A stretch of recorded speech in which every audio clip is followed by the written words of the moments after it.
When I did my promo recording earlier today, the streams started instantly. Normally there's a pretty long gap before they get started.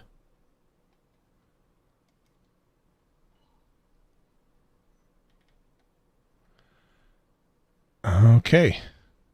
YouTube appears to be rolling.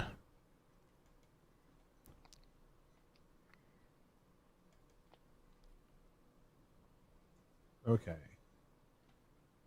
This is probably too quiet again, isn't it? That is too quiet. Okay, let me bring the brain back up a little bit. I'm fighting with the fact that I've got 3 different places that I set gain. Yeah. Okay, Facebook is live. We are broadcasting to the world. Okay, do I sound okay now? Yeah, it sounds pretty good. Excellent.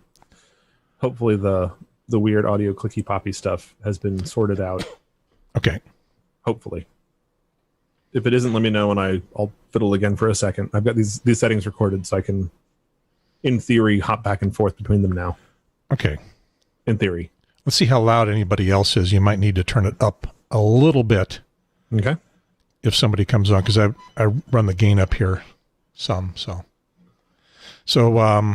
yeah, this has been technology nightmare weekend. I got a beta version. Yeah, I'm hearing the e again. Really? That was probably me moving my mic. I'll be right back. No, it's coming from Brendan.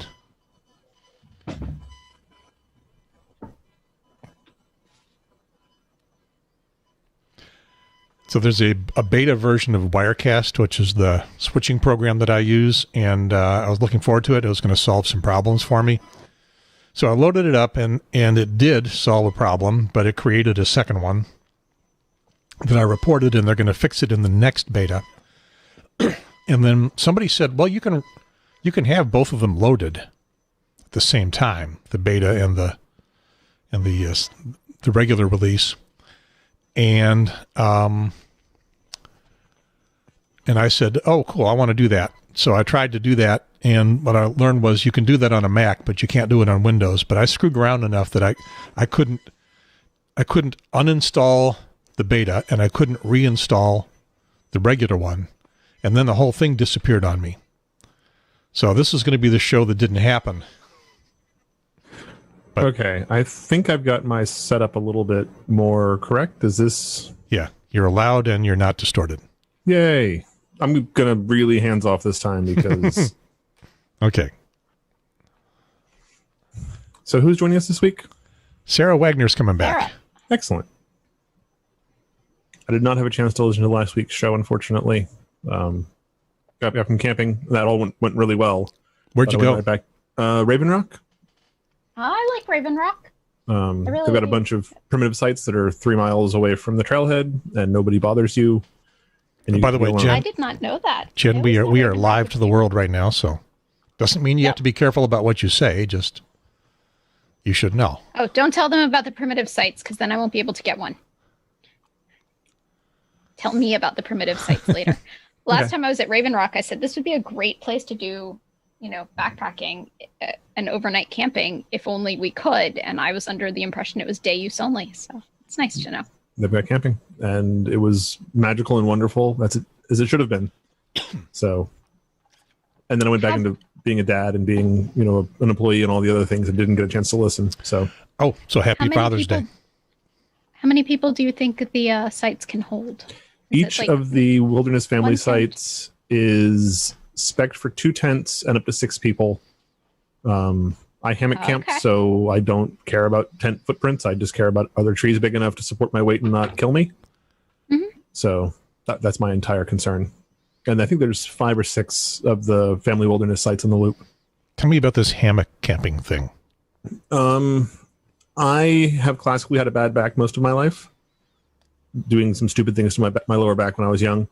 So I've never really, I enjoyed camping, but the worst part about it is getting a bedroll or getting a cot or whatever and lugging it in, setting it up and getting a sleeping bag on it. And a couple of years ago, one of my friends was like, hang on, we have these hammocks from like, whatever, the stuffed sack hammocks. Mm-hmm. And started digging into it, and I realized that getting a hammock that is slightly longer and slightly wider would let me be more comfortable in it. And then I don't have to carry a tent. I don't have to carry a sleeping bag. I don't have to carry a bunch of this other stuff. I just have to strap the hammock up and then get a bug net around it. And it's comfortable, and I sleep really well, and setup takes 5 minutes. You put a bug net on top of you to put in anything else for dew or moisture or even rain? Well, in the summer, I bring a tarp that I stretch out above the hammock so it keeps the sun off of me. And I do bring a sleeping bag if I'm camping in the winter, so I can... I'm relatively warm-blooded, so I'm not usually at risk of being too cold. But in the winter, you definitely need something to keep you a little bit toastier. And it is so much more comfortable and so much easier to set up and tear down. And I mean, most of my sewing was learning how to make hammocks and then bug nets and those kinds of things. I've now made 5 hammocks. And so you were test run on a hammock that you just made.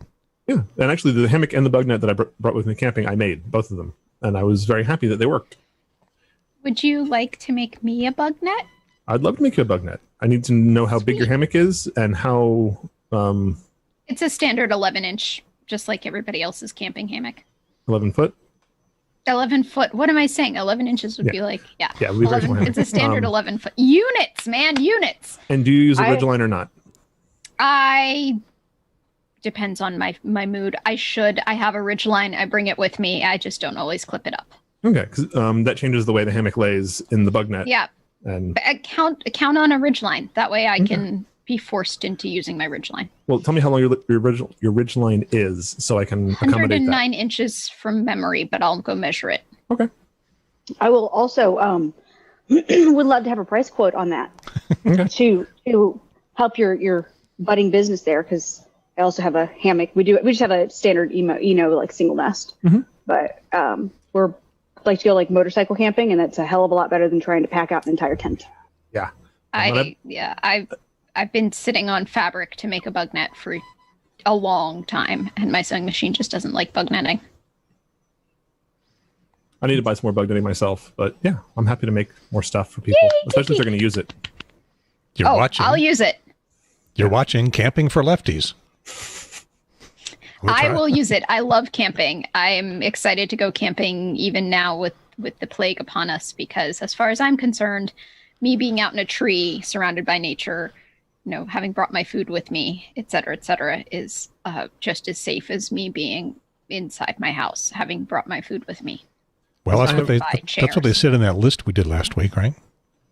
No, they said camping was dangerous, more dangerous than eating at a buffet, or more dangerous than eating inside at a restaurant or something ridiculous like that. I think the devil must be in the details. They think that by camping, we mean the RV. I think they meant the RV parks where you put out all the like garden flags and your kids are running around. No, when you walk 3 miles away from civilization and you're in the woods and there's nobody to talk to you, like that's camping. That's what I want.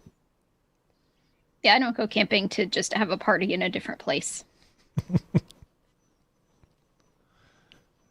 It's the details. You need the details. Yeah, so that's been one of the criticisms I've seen of that particular list, is that they weren't detailed enough, and also a bunch of people have asked, so who gave them and it wasn't me. It wasn't me saying it, but who gave them the authority to like make these decisions? Just because they're, disease specialists in the hospital doesn't mean that they know anything about patterns of behavior in public, which I believe I said some version of, but that's become a criticism now. It went through some website too. It was an interview. It wasn't published by the people that were being the experts, I don't think. No, they provided a survey to some other thing. Yeah. So, Brendan, happy Father's Day. Thank you. I'm almost surprised you were able to get on the show. Usually, fathers are... Yeah. Well, on Father's Day, I get to do what I want to do. Oh, okay. Oh, this is what you want to do? We feel special. I got a Father's Day card from the cats. Excellent. Because I don't have any kids. And some... the card makers have discovered that those of us that don't have kids, or even do but have a lot of fur babies... The card makers can make a lot of money selling cards from the cats. They need some help from the humans, but my dad also got a Father's Day card and gift from his cat. Yep. He also got Father's Day cards and gifts from his children, but he got one from his cat as well. All right. It's officially time to start the show. Excellent. I guess. Looks like Sarah has dropped off for, well, she's still on the thing. There she is. Okay.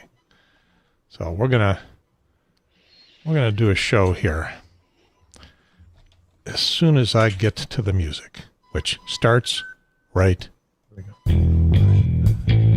from the studio in the bonus room above the garage on the north side of Cary, sequestered at the foot of Mount Belzoni, podcasting in my pajamas. This is the Triangle Talk Show. I made it. Oh, but I forgot to put up the title. No, I forgot to put that up. And then I forgot to put up the title of the show. No, I'm not supposed to put up the title of the show. I'm supposed to say, I'm Gary Pierce, and then... And from the Yellow Room on the border of Carborough and the People's Republic of Chapel Hill, sequestered at the foot of Mount Okanichi, which is a real mountain, and on the side of the hill with the chapel up top, I'm Jen, one of the hosts of NannyCast. And then... From the converted attic apartment on the edge of downtown Cary, not near any mountain that I'm aware of, I'm Brendan Diesendorf, one of the hosts of the Practical Operations podcast.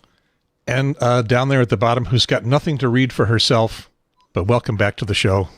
You come on a couple more times and we'll give you an introduction thing. Sarah? Okay, that's good to know. Do I get to write my own or is it given to me? Mine was given to me. But you can rewrite it. And you can ad-lib. Yeah, or you can totally I make your own. Sarah Wagner, you're still grassroots trainer, Libertarian Judicial Committee member. That's still good? So I'm sure at some point we'll just evolve that to token libertarian. Okay, excellent. So let's see, where are we here? This is episode. No, now it's time for this thing. One of these days I'm going to actually learn how to do this show, and we're all going to be surprised. I'll get through the whole thing flawlessly. Episode 98, June 20. 98. You know what's coming up pretty darn soon? This 100? is episode 99. Yes, 99 will be coming up soon. Episode 100. Normally, programs do a big deal for episode 100. I'm just saying, large, expensive presents. A podcast in my real hair. That could be. You've done one. Your very first one, I believe, was in your real hair. Was it? If we go back to the videotape. I remember one where where I had my real hair, but my video didn't load at all for the entire podcast, so that was fine. Yeah. Now I remember your real hair on I think it was early. We'll have to go back and look. I'll podcast in Sarah's hair. Yeah. Sarah, is that your real hair? It is my real hair. Thank you. Not your real color. No, it is not. But I've had this for 4 years now, so it's pretty well associated with me. Okay. June 21st, 2020. The title, the date isn't on my title for some reason. I don't know why. Let me check.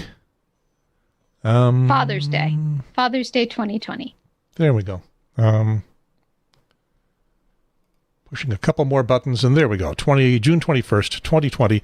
And the most important part, a dangerous mob of lefties, which we will explain in a minute. But apparently the revolution will be televised. And who was it that said the revolution won't be televised? I think it was this guy, Gil Scott Heron. I can't play a lot of it, but somebody's saying this is not be able to stay home, brother. This is really appropriate for today. You will not be able to plug in, turn on, and cop out. You will not be able to lose yourself on Skag and skip out for beer during commercials because the revolution will not be televised. Okay, that's probably I probably can't even get away with playing that much of it without getting. These days, you don't really get a takedown; you just get monetized. Somebody puts an ad in front of your thing, or you get demonetized. You're not allowed to make money. Right. You can't monetize it yourself. I don't monetize this. Nobody sees an ad generally, I don't think. But if you're watching this show and you saw an ad at the beginning, we got monetized for 10 seconds of Gil Scott Heron, and the revolution will not be. But it's really appropriate for the things that we're going through these days, except that it's all televised. Well, I always took that poem, that lyric, that song, meaning that it's not going to be broadcast by the mainstream. It's not going to be picked up by the three big networks. It's not going to be run by a corporation. And the internet has kind of empowered the people to speak and to broadcast and to televise rather than having to go through intermediary. So in a way, this isn't television. This is something else. And it's but it is it's definitely different. But the mainstream is also picking it up. Well, they are, but it's being guided and led by a lot of people on the street with their phone doing Facebook Live or with their phone doing whatever, and not run through the editorial boards of a news organization. Yeah. Oh, absolutely. So I took it to mean that you had to participate. That's how I took it at too. Home and just watch it like a movie. Yeah, if we could play the additional lyrics that come after that, you get the impression, yes, that you got to come play. You can't just watch it on TV, which we can talk about that. Not a spectator sport. Watching it on TV is pretty much all I've been doing. You got to check Snapchat. That's where it's at.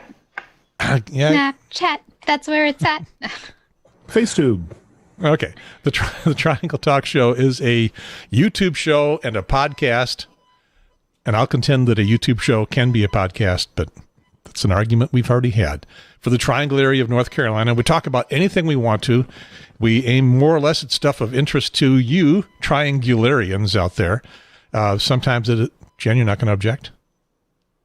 I never object. I just tell you that you're definitely trying. I give you that pep talk in that tone that says no. Sometimes we're a local show. Sometimes we get a little bit broader. Today, I think, is going to be some of both. We are unfair and unbalanced on the left-leaning side of politics. That makes everybody happy here, right? Everybody happy to be unfair and unbalanced? Don't count me in your group. Oh, you swing both ways, right, left. Libertarian. It's a different angle. They go. I think you're down and authoritarian is up. Yes, to be fair, among libertarians, I tend to be called a left libertarian. So if we're going to do that, like vaguely, but a leftertarian. Give me a little bit of separation here. Okay, so you can be any direction you want to be. We are the other rest of us are unfair and unbalanced. Get up to get down. Yeah. Jump around. Oh, jump around. No, okay, I'll stop. And sometimes we're political. I think we're going to be today. Here we are at 4:00 once again, so I'm going to just call this is our time. Nobody else can have this time. This is our time. Although there's no promise we'll stay here, and there's no promise we'll even keep on doing shows. I mean, we could pod fade at any moment, but not this week. The website is the triangletalkshow.com. No, just triangletalkshow.com. We're like Facebook. There's no the. Anymore. Yeah, well, we never had one, and they got rid of theirs early.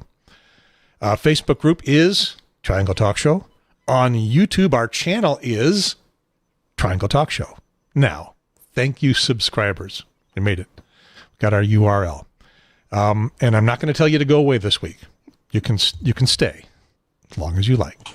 On Twitter, we are at Talk Triangle. And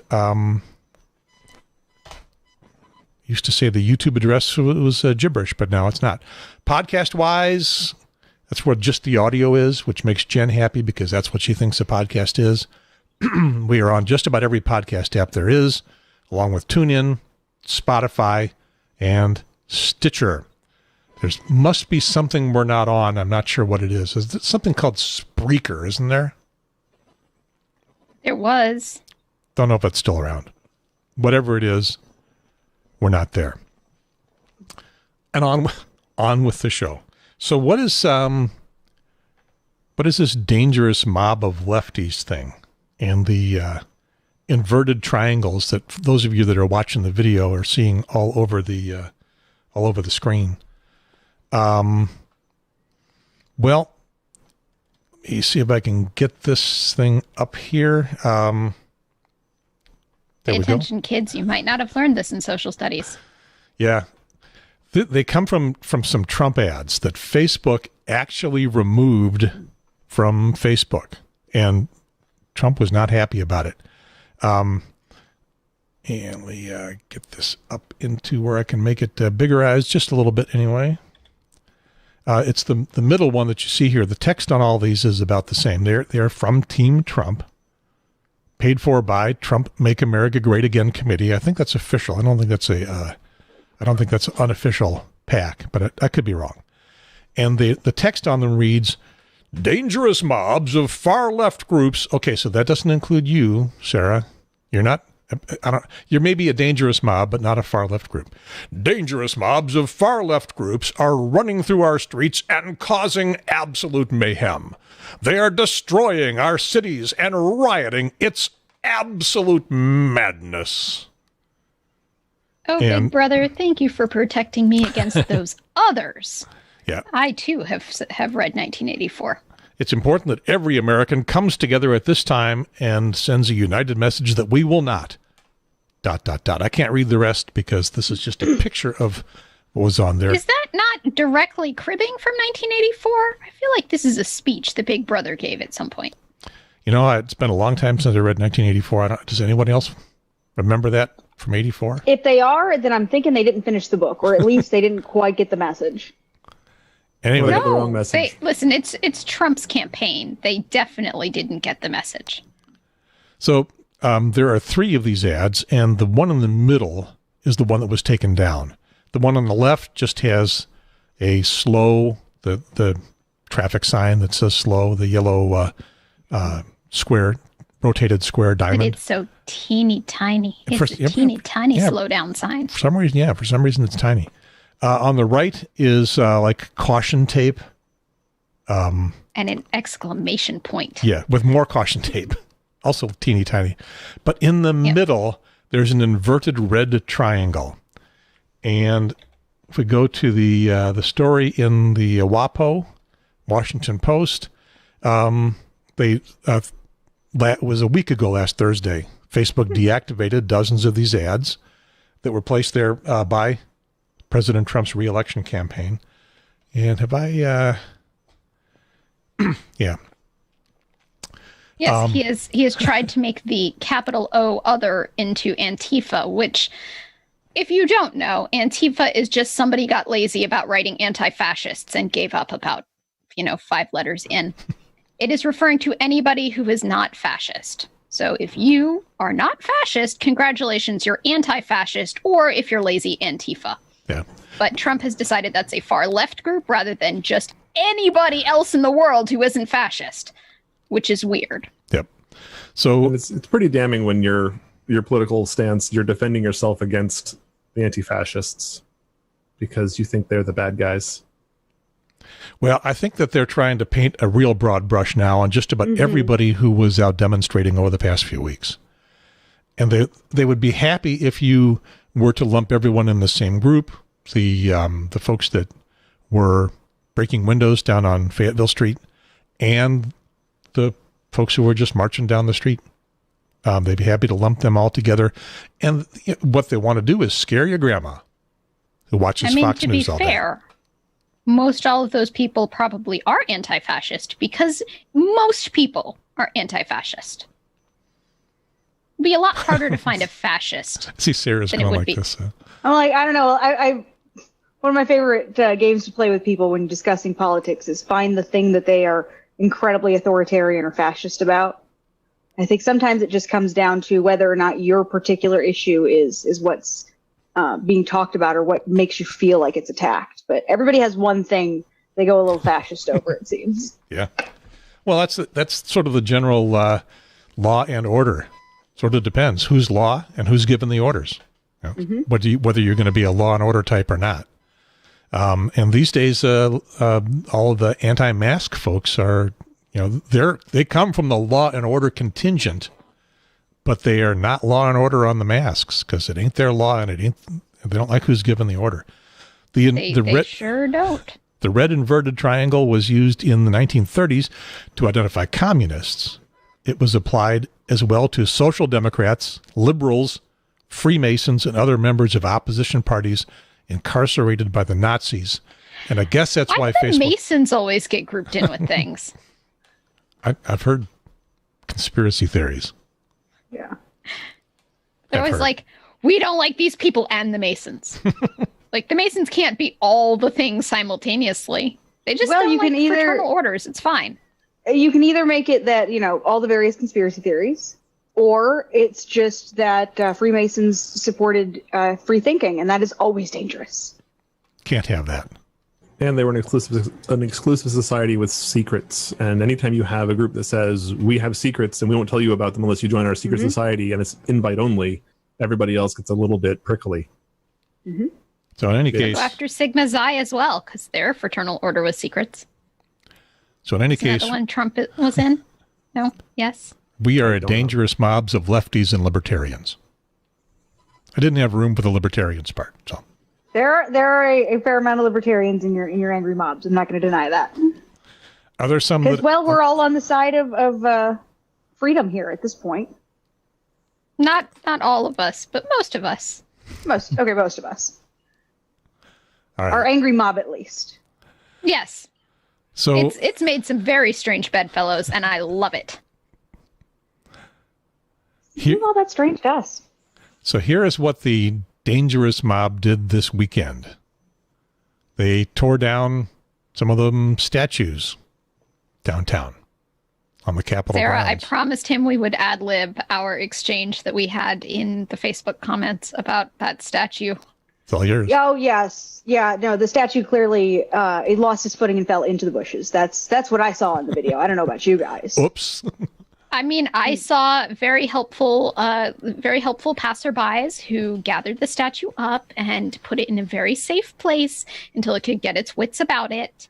And He did. He was taken to a separated location away from all of the protesting, and made sure to be secured until the proper authorities could come and take them down. And you'll notice the authorities did not come and shoot him. They came and took very good care and took him off to a rehab facility, right, like he needed. I mean, it was very socially responsible of everybody, really. I mean, and it was really, truly heroic, considering I believe that this particular statue was armed, was he not? Yes, yeah, he was armed with some sort of like speary thing, and definitely was pointing it at pregnant women. I think he had a one of those stoking things for the cannon that was below him. I think that's what one of them had. I was going to say there were two statues, though, right? Yeah. Yep. Yeah, the other one. But neither were I've been wearing having masks, my- as far as I could tell. And a crowd of people that large, they really should have been wearing masks. Well, that's why he was placed 6 feet away from everybody else. Up is a direction. True. But then they had Cooper came in and had the rest of them taken out. Because surprisingly, this actually provided an excuse under the current law to remove the statues, because then they had become a public safety issue, was essentially the justification. Which means that temporarily, at least, Cooper can remove the statues, and now he gets to argue with the General Assembly. Yeah, the reason he had to go through all that is a 2015 law. No, a 2015 law. 215. That was from a long time ago. 2015 It's not law. that ingrained. Feels that long ago, though, doesn't it? It does. Yeah, this law was called I've got it here someplace. Well, it was in 2015. It was passed unanimously by the North Carolina Senate. Unanimously, guys. Unanimously by the Senate in 2015. Now, before the House could take it up, Dylan Roof killed 9 people in a black church in South Carolina. That put a little more attention on the Confederate symbols. So when the bill reached the North Carolina House, this is from the News and Observer, it had become a partisan issue. So at that time, only 2 Democrats in the House voted for it, but all the Democrats in the Senate already had. And of those 2, one of them became a Republican. Of the 2 House members that House Democrats have voted for it, one later became a Republican. Fun, teeny tiny piece of podcast history. At that period of time, Sarah and I did a podcast together that had only 2 episodes, and it was called Hello, General Assembly. And one of the episodes was specifically on the Monuments Law and how dumb it was. That was a podcast you did that reached episode 2 and then pod faded? It did. Yes. Is it still out there? Can we get it somewhere? I don't know if it's hosted anywhere. We'd have to dig that up. But We yeah, discussed we a couple covered- of the interesting laws that the General Assembly passes. Because when you really pay attention to them, well, local legislature is super interesting. Yep. But Okay, we did. We covered the monuments law. 'cause I found the Covered name it of in real time. I found the name of the act. It was the Cultural History Artifact Management and Patriotism Act of 2015. That's a mouthful, which a lot of acts are. But you wouldn't want to vote against patriotism, would you? Oh, never. Yeah. And that's why they name I mean, these if things you the way they do. read the actual law, nothing's patriotic in there at all. It's just oddly specific. It creates a doesn't need to commission. be. Yeah, it creates a commission that says if there's any historical sites throughout the state, and they define this very broadly, or any historical markers or monuments, that you have to get permission from this historical commission in order to remove them or move them or change them at all. And this particular commission has doesn't get- never said yes. Never. Yeah. Not once. Not once. Everything is no, no, no, no, no, no, no, no, no. Even if your local town, say mine, has had a town vote and it's come out strong majority to unanimous that we want this particular statue to go from here to there, they've said nope. Even though we said we've got the funds, they said nope. Even though we made sure that they're qualified as a place it could be moved to, they still said nope. That's really the thing that makes me kind of understanding of this, vigilante mob justice is I hear a lot of people go, oh, well, you should just go through it the legal way. You need to, make sure that you follow the law. And it's like, actually, if you paid attention to how long this has been going on, these cities that have been having this problem have been trying to legally change it. They've been trying to go through, Durham in particular, Durham and Chapel Hill. Chapel Hill has come up with some really wonderfully creative solutions to the Silent Sam issue, at the very least. Yeah, that was 2016, right? That was when that started. And But this law still keeps coming up because legally they got to put the statue back up at some point. But the commission keeps refusing any suggestion or anything that the cities actually come up with, okay, maybe rather than putting them exactly back up where they were before they were torn down, maybe we can do something different. Maybe we could put it up in a museum. That's my favorite specifically by words against the law to put them in a museum. It says no museums in the law. My favorite solution that was proposed was, okay, It we also put the says statue no back up. graveyards. He said, we put the statue back up, but we put it back up as is. They didn't like that solution either, which then became an issue of, okay, so you want us to pay taxpayer money to continue to put up this statue that the people hated so much that they first voted to get taken rid of. And then when that was ignored, they just took it down themselves. What sense does that make?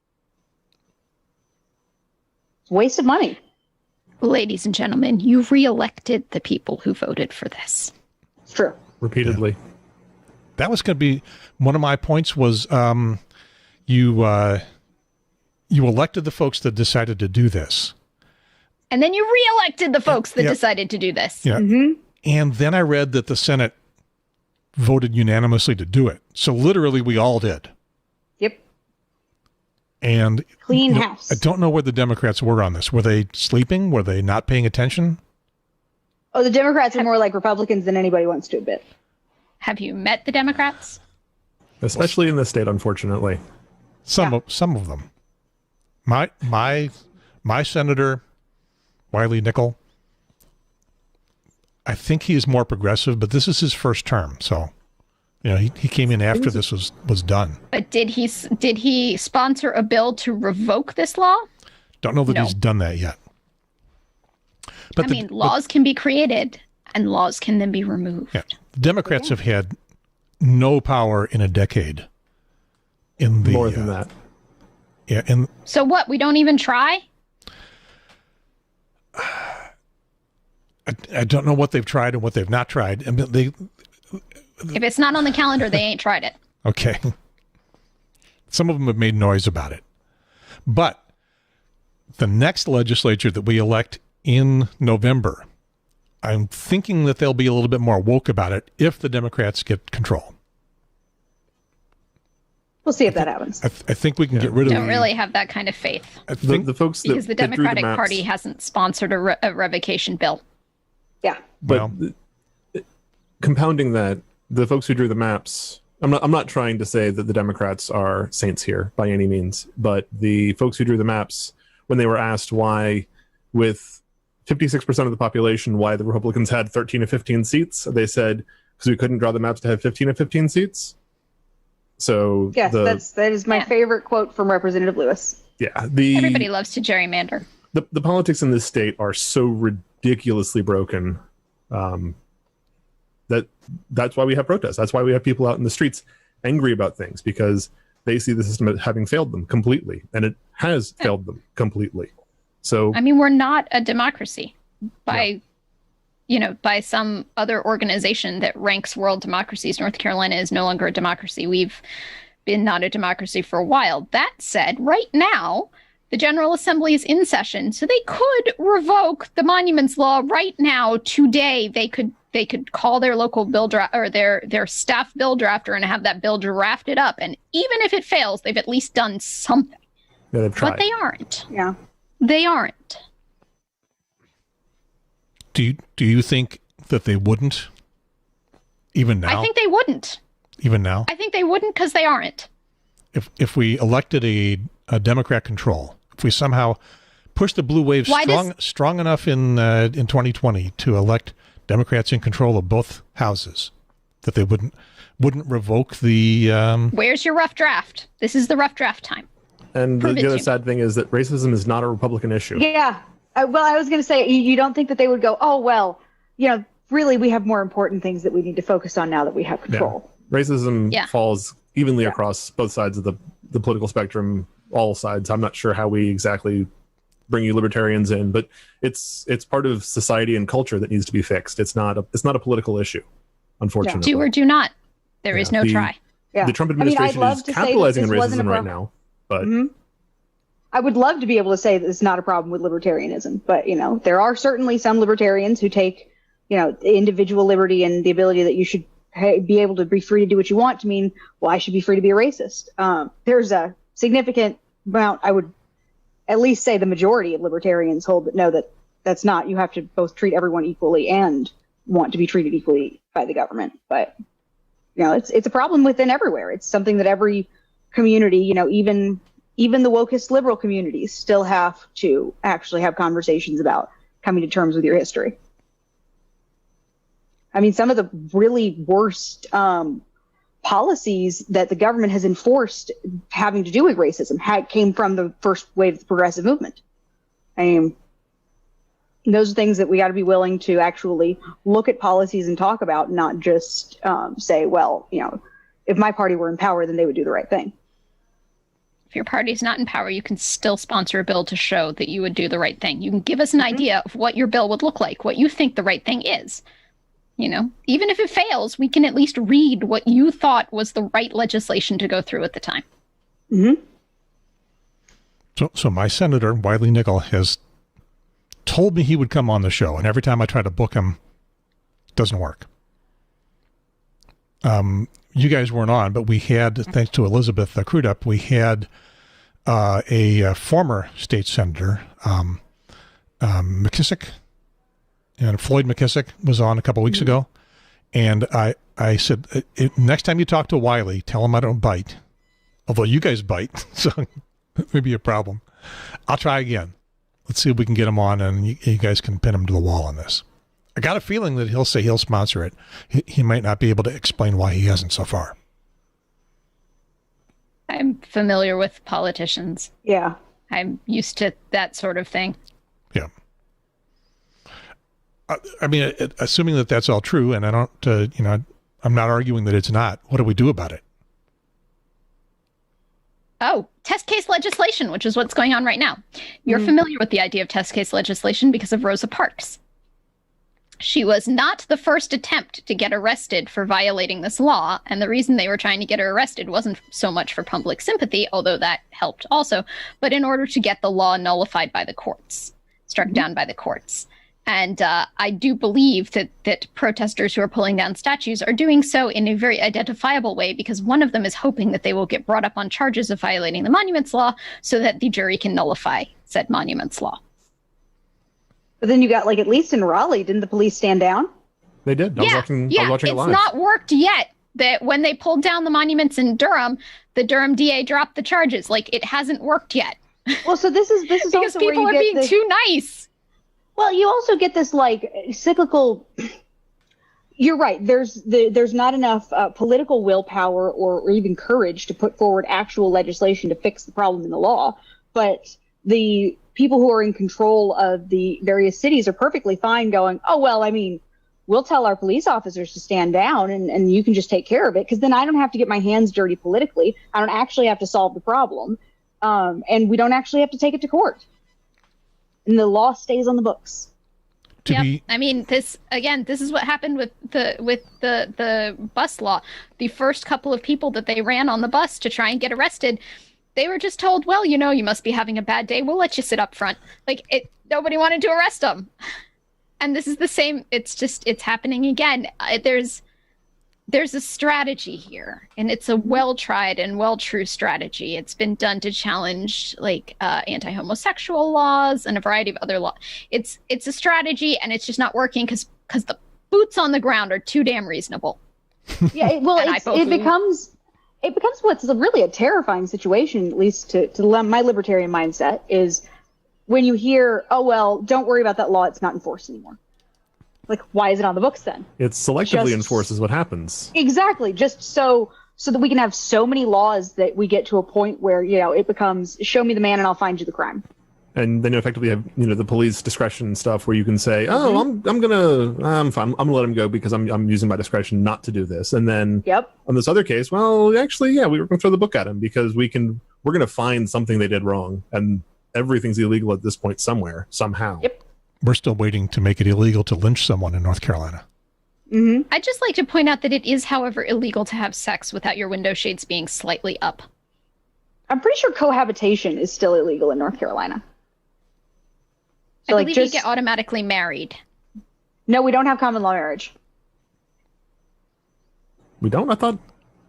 Okay. We don't have automatic common law marriage. We have common law marriage that you can file for, but we don't have automatic common law marriage. I know that if you check into a hotel room with somebody under an assumed married name, you get automatically married, even though common law marriage for living together for 7 years is gone. So am I understanding this right? A hotel clerk can marry you? You sort of marry yourself. The hotel clerk is just the witness, I think. You still have to have gotten a license at some point. That's the key here. Is you're not married unless you're licensed by the state to do so. No. You get in trouble for being married without a license. I know that at least one of Brigham Young's divorces, he got nullified because she was trying to get alimony or something. And he's like, but polygamy is illegal. Couldn't be married more than once. It's like, yeah, Selective. Yes, I'm going to go back laws. to it's not against the law to lynch somebody, but it is against the law to have sex without having your window shades slightly cracked so the night watchman can look in and make sure that the moaning is coming from a pleasurable activity and not from you needing a doctor. Well, that sounds reasonable. That law is still on the books. That sounds reasonable to me. So just to be pedantic about it, it's not the city of Raleigh. There are no Confederate monuments in the city of Raleigh on city property. It's all on state property. And all of this activity is directed by the state government, by Cooper and Department of Public Safety and those folks. So that's who you're going to have to get to arrest someone. Somebody was arrested, but I don't think it was for specifically tearing down the monument. I think it was for being, obstructing justice or obstructing the police or something. Somebody got arrested. So, do you think everybody understands enough about these monuments that we don't need to spend any time talking about them a little bit? Because I got some video I'd love to play from a tour I did. Play your video. Yeah, a tour I did last year. And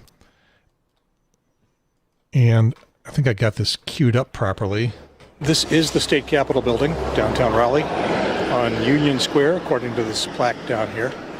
I've been here many times, but I've never really paid careful attention to the monuments they have down here until fairly recent controversies have called. This is like real television. So, yes, so I just sort of your stepped editing at skills are on the point. legislative building when the Senate decided to override the governor's veto of Senate Bill 359, the Born Alive, basically anti-abortion bill. And it's a beautiful day. Got a little bit of extra time. I thought I would take a look at the monuments that are here and see what this really is all about. Okay, so I'm gonna move on down that if I've got enough control of all this to be able to do it. I looked at a bunch of monuments. There's two that have been torn down. Stuff on the Great Big Obelisk and there's three. Obelisk, Henry Lawson Wyatt, and the Women of the Confederacy. So this is the Wyatt Memorial that I looked at next. This is Henry Lawson Wyatt. He was a private in Company A, the Bethel Regiment, North Carolina Volunteers. He was killed at Bethel Church on June 10th, 1861. He was the first Confederate soldier to fall in battle and it says right here, in the war between the states. And looking on the back of the monument, it lists Wyatt's comrades, the other people that were, I guess, killed, Doesn't say. In a dash to burn the house. 5 guys there. Erected by the North Carolina Division of the United Daughters of the Confederacy in June 10th, 1912, which coincides with the Jim Crow era. So we're, again, not looking at something that was erected shortly after the Civil War, the war between the states, another part of history. Okay. And I think that's an important thing that well, for one thing, was almost Juneteenth. Almost. And these were not put up immediately after the Civil War, in the next 10 years or so. They weren't really memorializing the Civil War in its contemporary time. They were put up during Jim Crow. Yeah, so that's one of the things that stands out to me, that a lot of these laws and these changes didn't happen at the time. They happened as a reaction to Black people actually getting the right to vote and do things and be able to move around and be part of society. And then, the racists were like, okay, well, we need to figure out ways to make them feel threatened and inferior and push them down. And that continued up until the 70s, easily. So this next piece is the big obelisk, and this is the big one. This is the one that you see when you're coming down Hillsborough Street, approaching the Capitol from the west, assuming you can see very much through the trees, and a simple inscription, "To our Confederate dead." So, Jen, that's the guy in the bottom there. Yep. That I think is just holding the thing that stokes the cannon. That is. You say that, but have you ever been hit over the head with one of them? That's a weapon. Okay. He had a weapon. Well, yes, but I think its original purpose was to stoke the cannon, to stuff the it's to pack all the gunpowder into the cannon. Yeah. Yeah. Put the little patch cloth in. Okay. I mean, that sounds like a violent act to me. Yep. Yeah, I'm not saying he was a pacifist. So this is the thing that they took that guy on this side and another guy on the other side. That's what the protesters pulled down on Friday. The whole obelisk came down this morning. So it's all gone. The protesters also removed the plaque off the front, that circular plaque you can see in the middle of the video. I drove by on Saturday morning to kind of see how things looked in downtown Raleigh, and they had removed that metal disc in the middle. Okay, so our Confederate dead.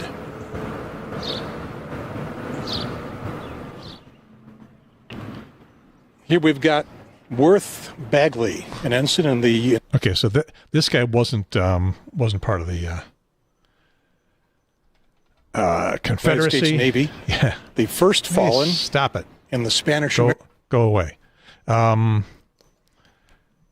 the last one I want to take a look at was the Women of the Confederacy. This is the one where Enzo and Jody got themselves in trouble. The monument to the North Carolina Women of the Confederacy. It was erected in 1914, so again, not immediately following the Civil War, the war between the states, but in the Jim Crow era. It's got a woman dressed, I guess, as one would be in the 1850s. Next to her is a young man, clearly too young to be a soldier, although I don't know, and he's holding a sword. And the woman is holding a large book. There's no inscription on it. I'm going to guess intended to represent a Bible. And if I was being really snarky about this monument and most of the others from the Confederacy, I would say that she's got a very bronze complexion, so I don't know what the African Americans are complaining about. Okay, being really snarky. I would like to point out that she also had bird poop on her head. Yeah, bird poop for those of you who are listening to the audio-only podcast, which I think just made her hair look extra gray, which is in keeping with the very aged appearance that she had. And her face looked very much like, I am sick of this shit. So it's the gray streak that a lot of people do these days. My point in doing that was that I've lived here at that time 28 years, 29 years, and had been downtown many times and passed these things many times, and pretty much always, been my fairly liberal self and thinking that, the Confederate monuments are not a great deal, but I'd never paid any real attention to any of these. I'd never gone looking at them. I'd never read the inscriptions. I'd never learned what they were. And so I wanted to do that at least a little bit. And as I was going through them, I needed to use my phone and bring up some Wikipedia stuff to understand what it was I was looking at beyond the little stuff that was on the inscription. Those aren't the only Confederacy related monuments. There's a bunch of others. I don't know if they're going to be attended to in the near future or not. They ought to be. It's time to recycle that metal.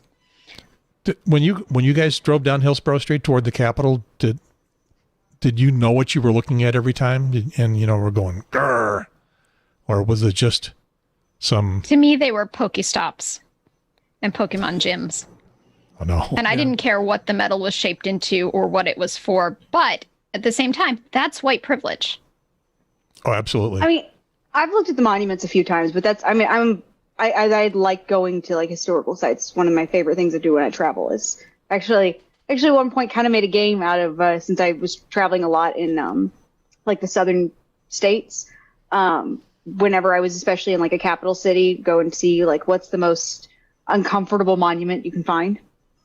Because a lot of these cities do. Raleigh, it's not just Raleigh, but there is usually, really well fleshed out monument walks.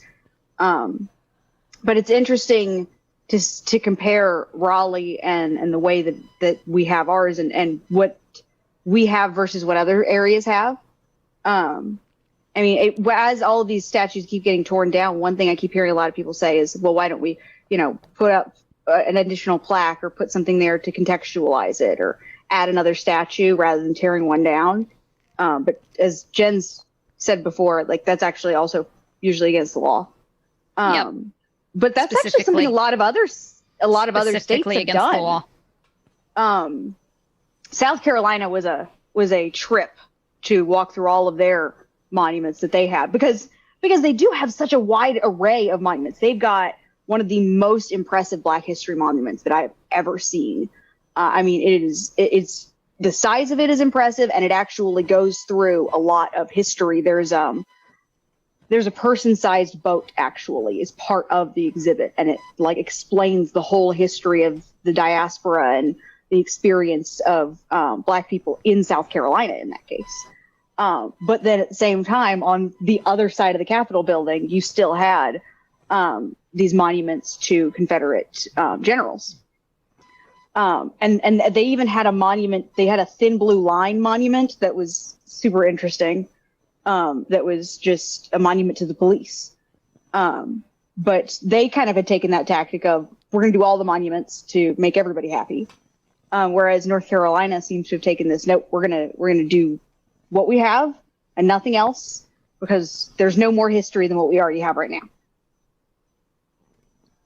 I will point out that that when I'm in other areas, and I guess this is one of those familiarity breeds contempt things, I am happy to visit their monuments and actually pay attention to what they've cast out of bronze and put up on pedestals. And I'm very irreverent with them. I have been known to give lap dances to problematic monuments. And so, it's North Carolina's just, they knew that I would do that. They put them up too high.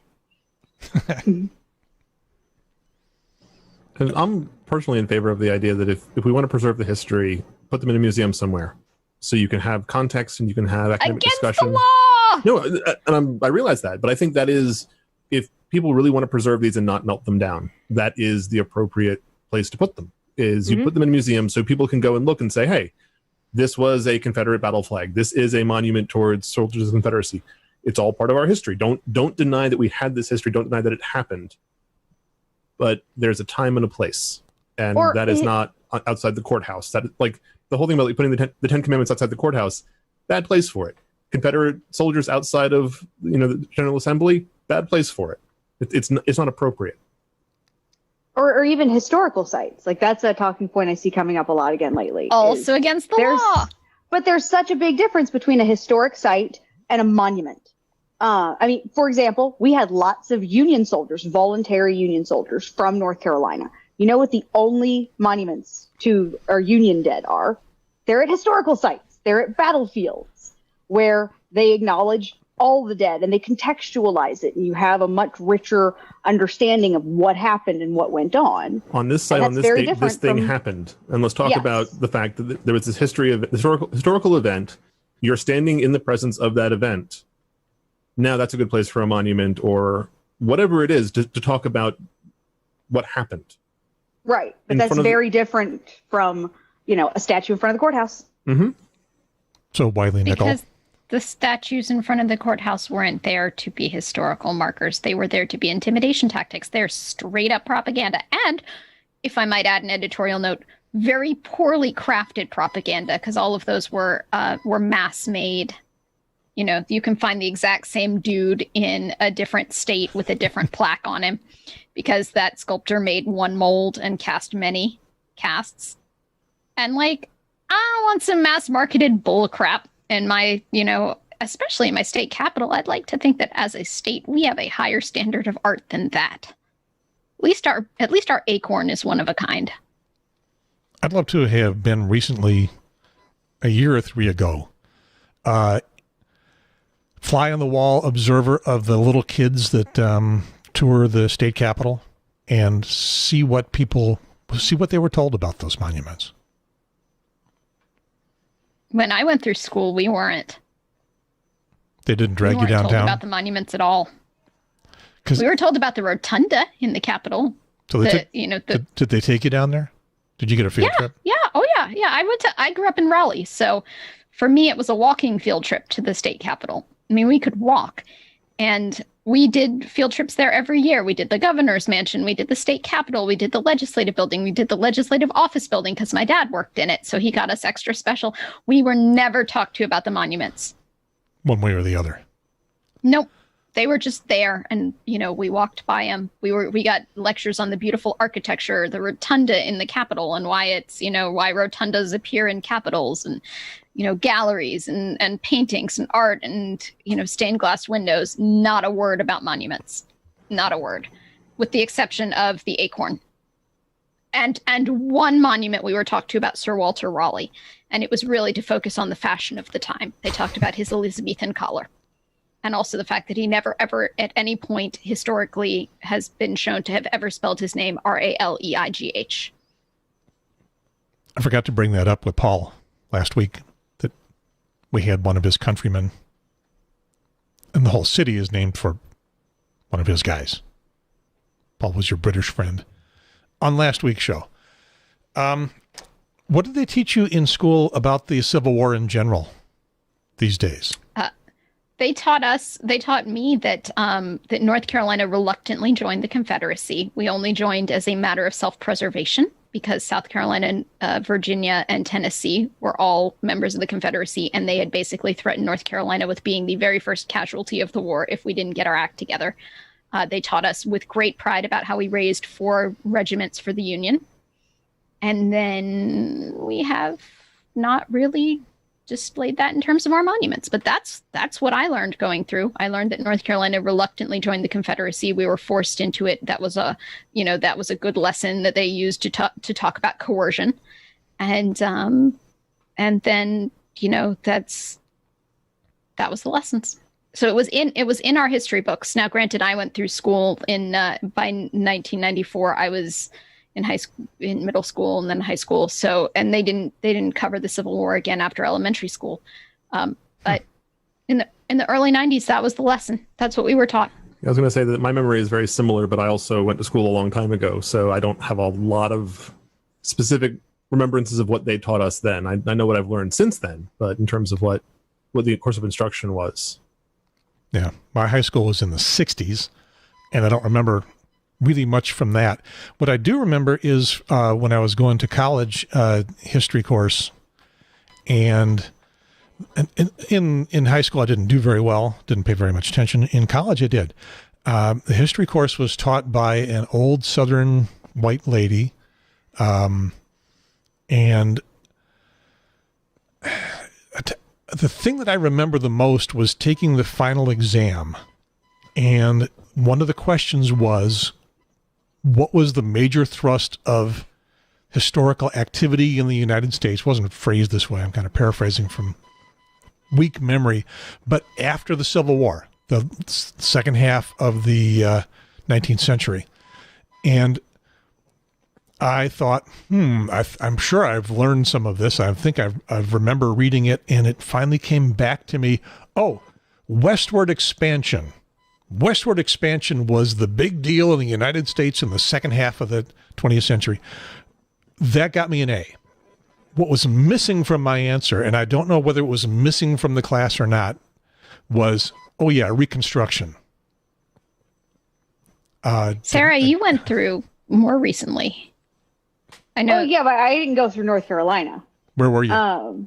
I went to elementary school in Louisiana, and I went to high school and college in Virginia. Oh, still south. So, yeah, it's very south. Louisiana, even especially. Yeah. Well, I was going to say, does Virginia tell the story about how they pressured North Carolina into joining the Confederacy? Or is that... No, that Virginia mostly focuses on that Virginians were very loyal to Virginia. And the thing was Virginians were always, Virginia is my home. So even if they didn't necessarily believe in the Confederacy, they felt the need to fight for it. But Louisiana history, they were very, very blatant about, if anything, I actually did learn a lot about the role of slaves in my Louisiana history class. I think just because Louisiana is interesting politically, historically, in the way that it's gone back and forth between black and white politicians at local and state level, and they're it's North Carolina is interesting. Louisiana is a whole different kind of deep South. So we did learn a lot about, the critical role that slavery played in the economy, but it was really made out to be that it was an economic thing. And it kind of that lost cause narrative where it's like, well, they didn't even really have a choice, because what other way of life would they've known? Right. So I don't we were doing them a favor. Not even doing them a favor, but just that so much of it was a fact of the economy. Is it like, how would our economy survive if we didn't have slave labor? Oh, so it sounds like the current arguments about, like, we can't get rid of prison work for hire, because then what would happen to the economy? We can't. How would those apples pick themselves? Yeah, we can't close the loophole in the 13th Amendment. What are you talking about? Oh, slavery still exists. That since she's got to go. Slavery still exists. It's just, in our prison system at this point, which leads to a whole lot of the disparities that we see. Like, I can go into that at any depth, though. And now we'll switch from the camping show to the prison show. We'll do a show on that sometime. We talk prison reform anytime. Yes. However, we have other stuff to cover. More immediate celebration stuff to cover in this episode. So those monuments are down. There's more to go because they're not the only Confederacy-related monuments there. Some really strange stuff.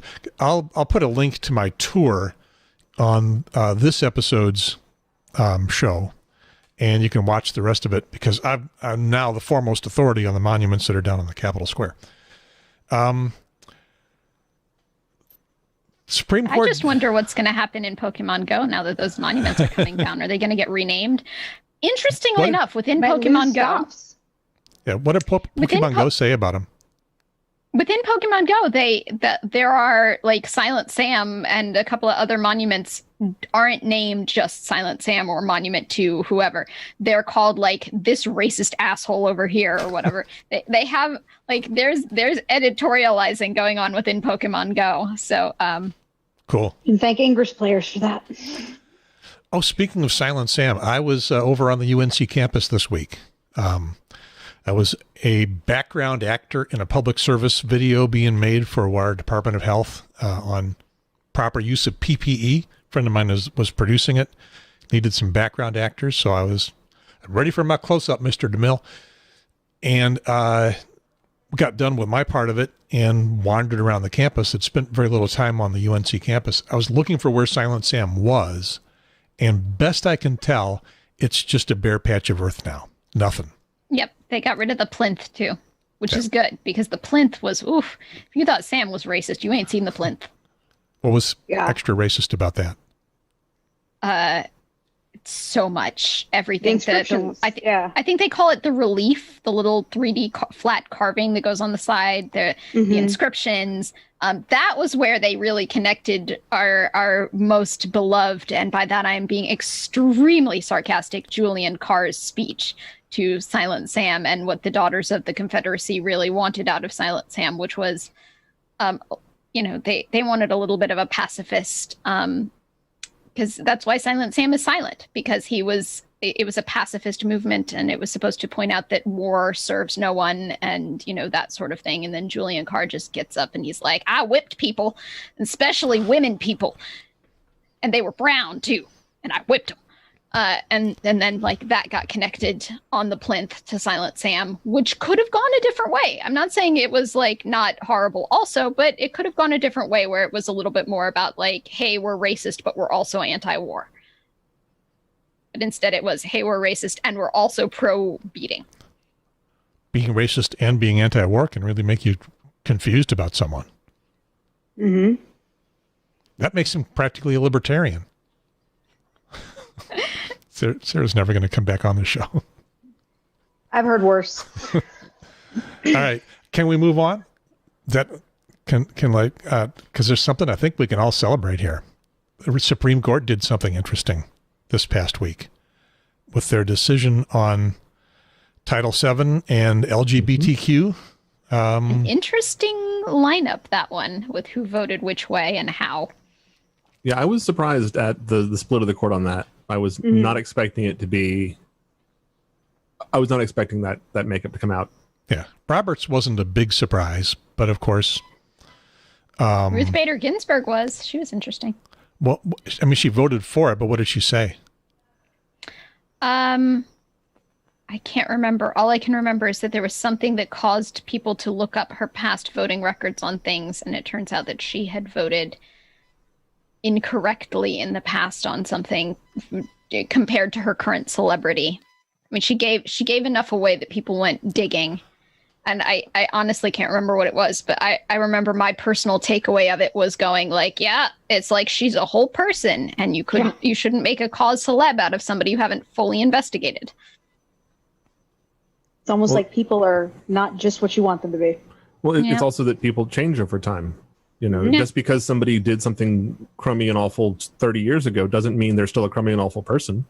They may still be responsible for the thing that they did, but they can be a better person now and make better decisions now. It was just interesting. how this particular decision got people to look into previous voting records of all of the justices on the Supreme Court. I'll see if I can find what it was that people were rather upset with her about. But it was Gorsuch, of course, that was the big surprise. And, you know, his take on textualism, which all of the conservatives on the court can warm up to the concept of textualism. And interesting how diametrically different they read it from him.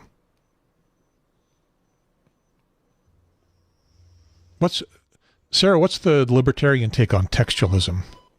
I mean, I think they interpreted it pretty well. It was a pretty straightforward ruling. You think, when it comes down to Gorsuch sex, did? Yeah, Gorsuch wrote the majority, right? Yeah, right. Yeah. Surprisingly. Yeah. Well, I mean, that's, as always, whenever you put a justice in, rarely are they going to behave the way that you expect them to. But he usually does. People on both sides always forget that. Yeah. Especially over time. Yeah. You know, because people are complex and people have a depth of views and opinions on this, just like any of us would. I mean, nobody is the perfect, the perfect paragon of exactly what your party or your ideology holds. But when it comes to the textualism, okay, came down to sex means sex stereotypes and sex discrimination. Well, what sex person you're supposed to be attracted to is one of those stereotypes. Therefore, seems like a pretty straight cut argument. Straight cut? Cut and dry. That's what I'm thinking. Yeah, but Alito and Thomas and who am I missing? They didn't read it the same way. Same words, same textualism, different outcome. You know, they held to the Adam and Steve argument, I think. Mm-hmm. Well, they held to an argument that implied that there's almost some sort of a natural assumption or natural order to that. And I mean, yeah, even justices sometimes are wrong, and that's why we have a whole court of them, so we can at least come up with reasonably good decisions. And sometimes even those majorities are wrong, and that's why we bring things back up. And you know, as is the slow walk of progress, I guess. So what I ask you guys, the decision for anyone who is going, wait a minute, what did they decide? I kind of missed this. I was living in a hammock under the tree for the past week. Supreme Court decided that Title VII of the 1964 Civil Rights Act says that you can't discriminate in employment based on sex. And they interpreted that as to mean, in addition to just being male or female, being who you're attracted to, being gay or not, being gay or straight, or being transgendered. So the things that I'm thinking about on that are, first of all, is that effect immediate? Does it start today or last week? Which I think it does. Is it at all retroactive? If I was gay and I got fired for being gay, this is that a couple years ago, the Supreme Court said gay marriage is legal, so you could get married on Sunday and fired on Monday, and both would be legal. If you were gay and got fired 6 months ago, a year ago, 5 years ago, are we retroactive? Do you get your job back?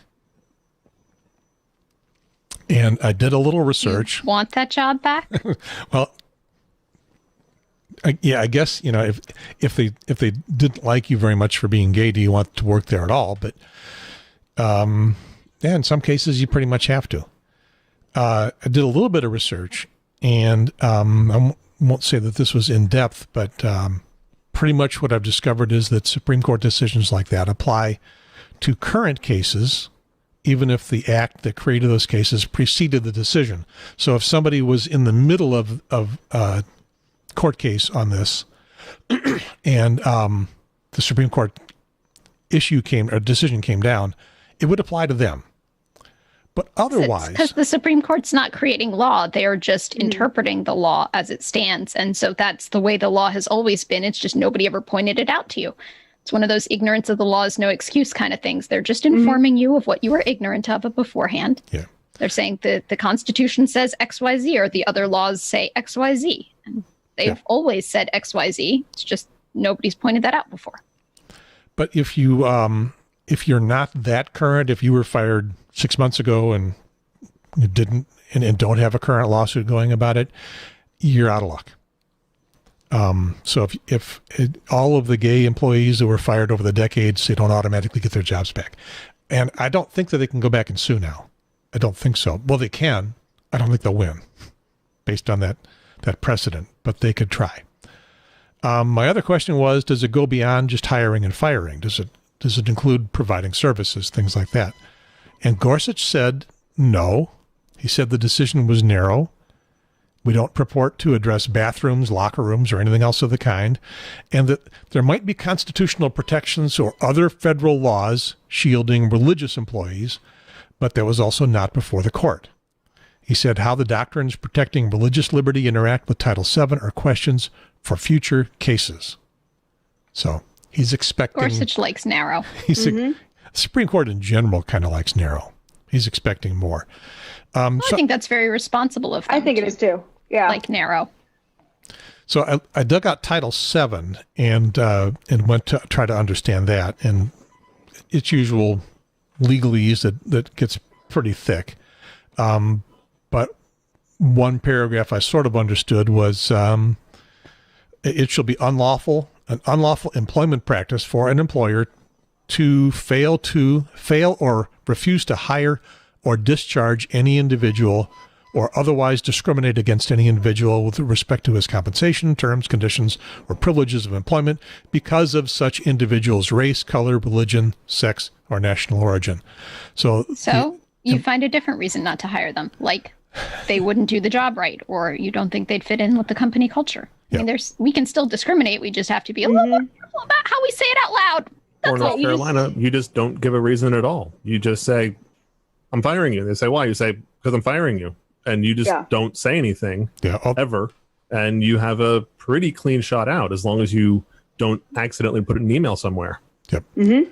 What I was looking for mostly here was that this is employment based. It is not a broad thing that you can't discriminate based on sexual orientation in general.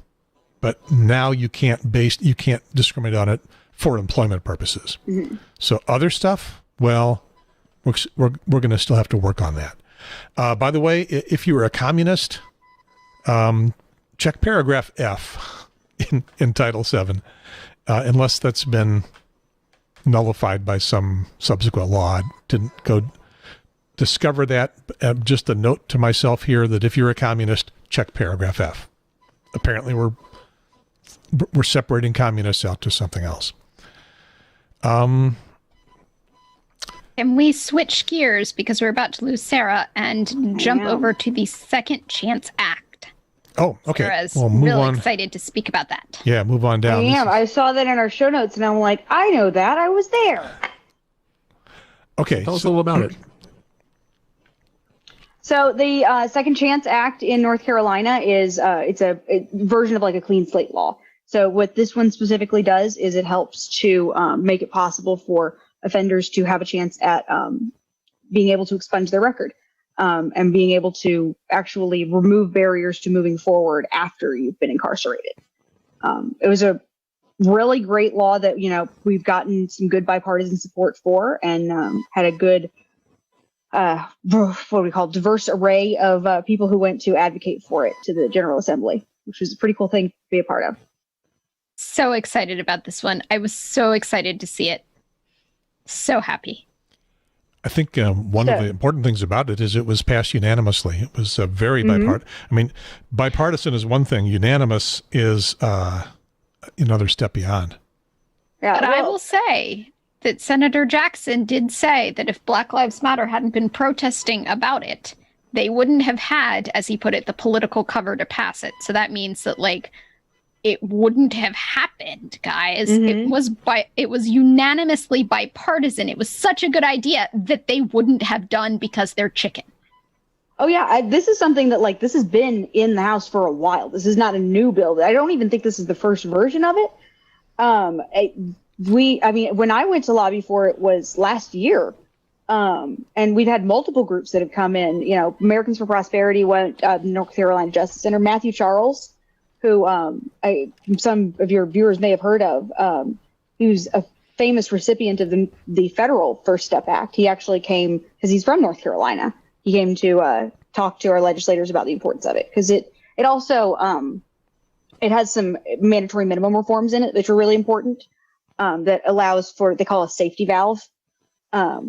So that if you have somebody who's like a first-time offender or who had extenuating circumstances that are specified, then the judge is allowed to use their discretion. So it's not completely getting rid of mandatory minimums, which is a good place to start for reforms, but it does at least give a little bit more of that discretion back to the judges to consider each case individually, because it's a hard thing when you're discussing that issue of discretion, because you want enough discretion in your systems so that individual circumstances can be taken into account and people are not overly harshly punished.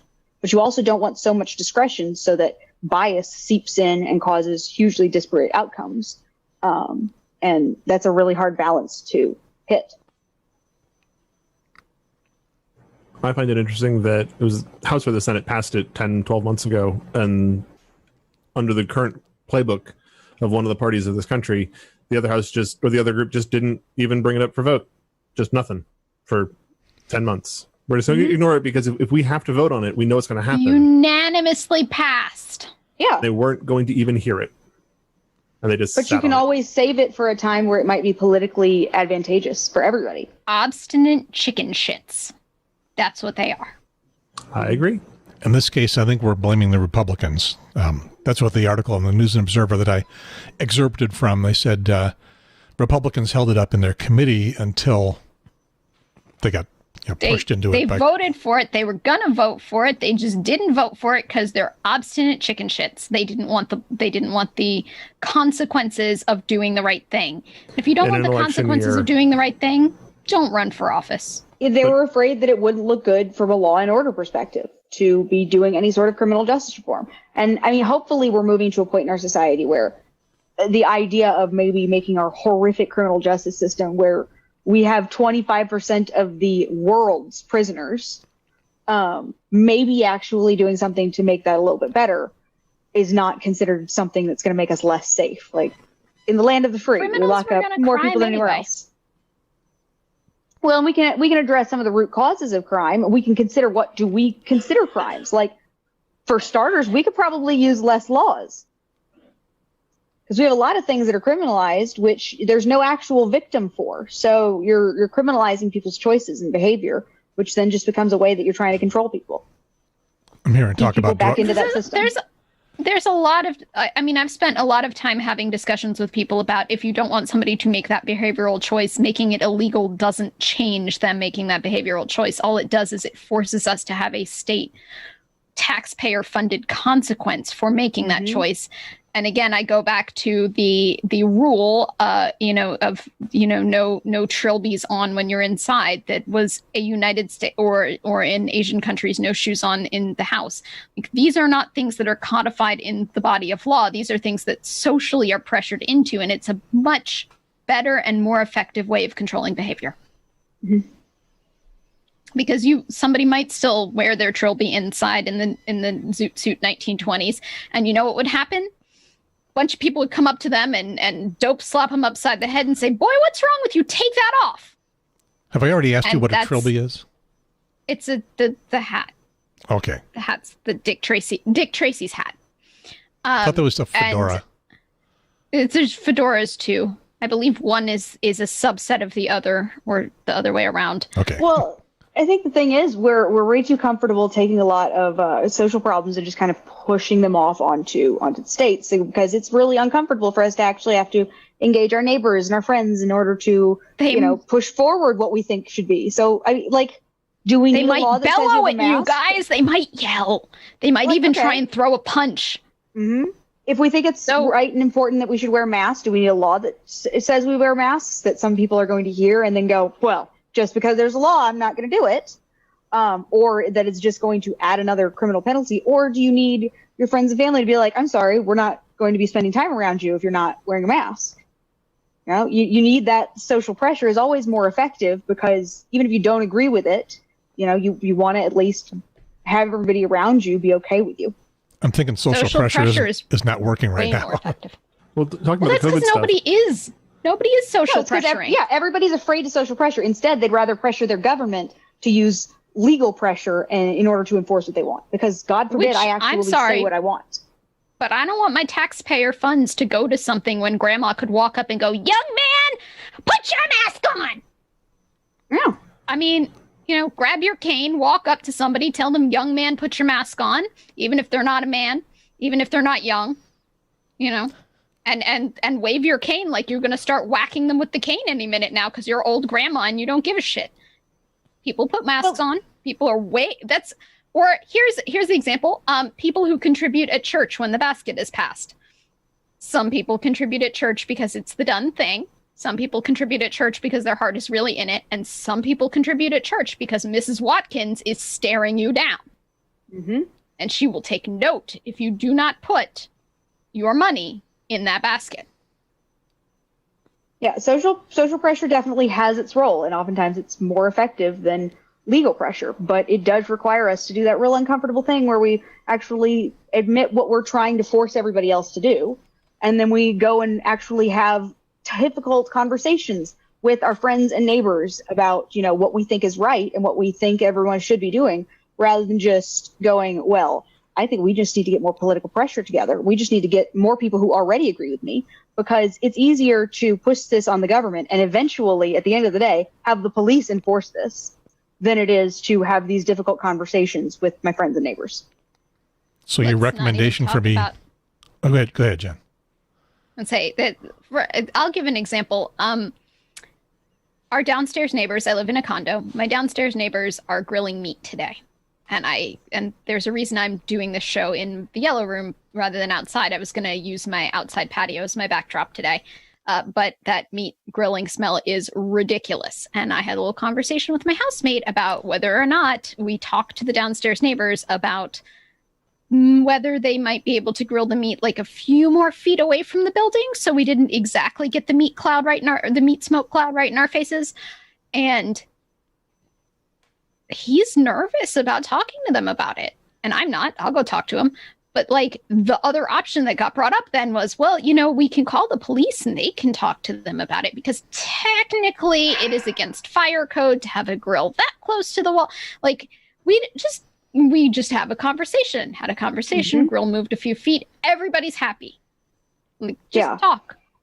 I think with the advent of the internet, a lot of people have forgotten how to have a polite yet firm discussion about, you know, boundaries to end with a negotiated compromise that everybody is happy with, because a compromise should be something everybody is happy with, which is mm-hmm. like, you wear a mask and you can get to continue to be in this building, in this environment with this company, or, you know, that's a compromise. You want to be around the company, I want you to wear a mask. If you wear the mask and you get to continue to be around these people, then yay, we have compromised. Some people just go non-linear if they're challenged.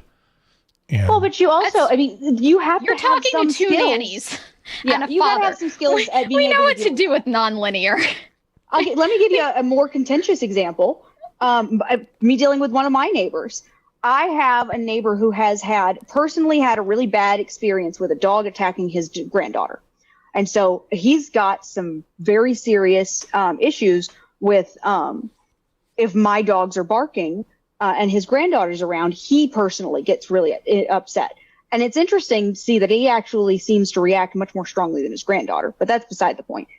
But at one time, when I was putting my dogs outside, one of my dogs got away from me and ran over, didn't bite anybody, but was barking and scared him.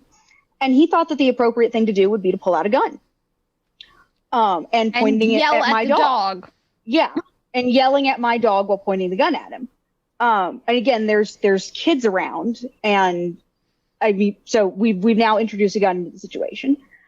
So after I was able to get my dog secured and in the house, I could have just picked up the phone and like called the police, because this was in a brandishing of a weapon, even though he made it very clear after the fact that, oh, you didn't have anything to worry about. It wasn't even loaded. But rather you were so scared of my gun- dog that you had to pull a Gun- firearm out. But no, the firearm's fine. Don't be scared of my firearm, but I'm scared of your Right. dog. Gun So, to safety me, top exactly. 10 always became a gun have safety issue. loaded weapons. That became a gun safety issue for me because I assume that it's a loaded weapon because in my family where I came from, that was one of the gun safety rules. As you know, it's always assumed that a weapon is loaded and don't have a weapon that's unloaded because you shouldn't be pointing a weapon that you're not planning on using. You also don't but draw I a went weapon unless you over- plan to kill something.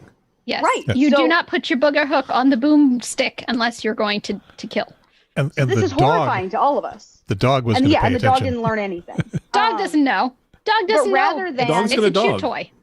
Rather than calling the police, which I very well could have, I made sure my animals were secured and I went over and knocked on his door and sat down with him and his wife and had a conversation about how, one, this is really concerning from a gun control standpoint, and how, two, I can understand his fear. And let's discuss how we can have situations in the future where, one, you understand this gun control issue, gun safety issue better.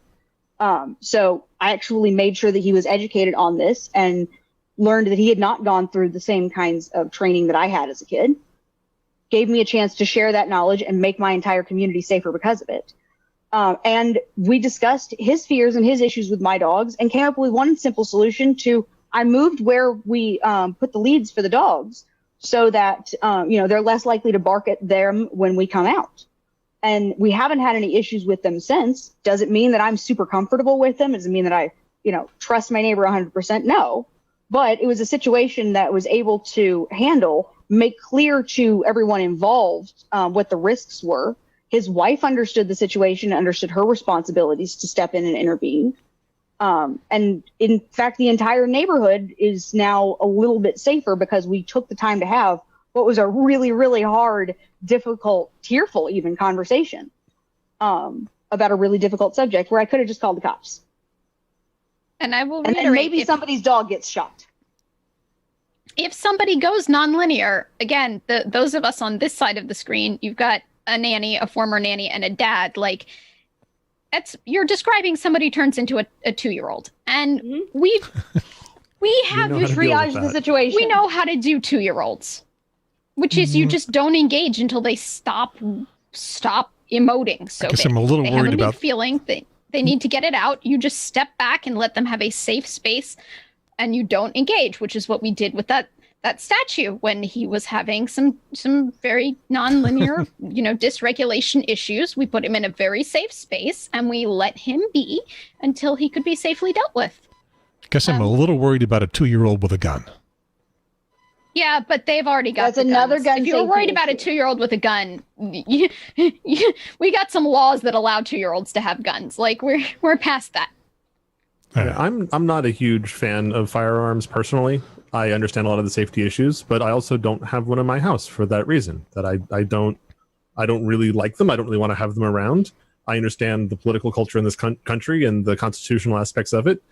I choose not to have firearms in my house. I know a lot about gun safety, and if people are being ridiculous around me, I will call them out on it because no, you're not going to do that to me. But my decision on that whole thing is just, I'm not going to keep guns in my house. Okay, we've become a Zoom call with an animal now. I was going to say, this is the dog in question, in fact. As you can see, such a dangerous, scary dog. He's old and loud, and that's, I understood the fear response behind it, but that didn't make. I mean, I'm not actually allowed to have guns, so that was even part of the conversation. Was like, this is, I know more about the situation than you do, and that's really concerning. Let's make sure to knowledge share here. But I have to run, and it was really great to come on here again, and I really hope you have me back again soon. Thank you, Sarah. One more time, you get the T-shirt. One more. There's more. there's a Hey, the T-shirt. t-shirts? When do I get the intro? One more time, you get the intro. All right. Well, I'll see you guys next time. Thank you, Sarah. Wait a minute. You do get your title one more time there. There you go. Grassroots trainer, Libertarian Judicial Committee member. Can you say anything about who you work for? We talked about that in pre-show. Yes, I work for the educational arm of Americans for Prosperity. Yeah. So we were actually involved in trying to pass, and successfully now passing, the First Step Act in North Carolina. which was described here in the quote I got from the News and Observer, the conservative group Americans for Prosperity. Yeah, we're working on that. We're so working on that reputation. So I think that's one of the reasons I got hired. Okay, so you I'd say there was also that at some point the libertarians were listed as not being anti-fascist on something, and I was like, hey, libertarians, y'all might want to clarify that one, because I'm pretty sure that's exactly where you fall on the axis, is exactly at the opposite of fascism. People are always confused about where we stand, but yeah, we're pretty much as far away from fascism as we can get. It was nice to see you guys. Okay, thanks. I'll let you click yourself off, which she just did. Cool. So I'm for prosperity, I guess. I guess I've always considered Americans for Prosperity to be a basic right-wing group. I don't know, radical right-wing group, but I guess we got something to learn. They've been very, very popular for not being exactly the most measured and balanced, but they do a lot behind the scenes. Like this particular law, which should have passed earlier, long time ago, much earlier. Yeah, the thing that attracted me to that story was not.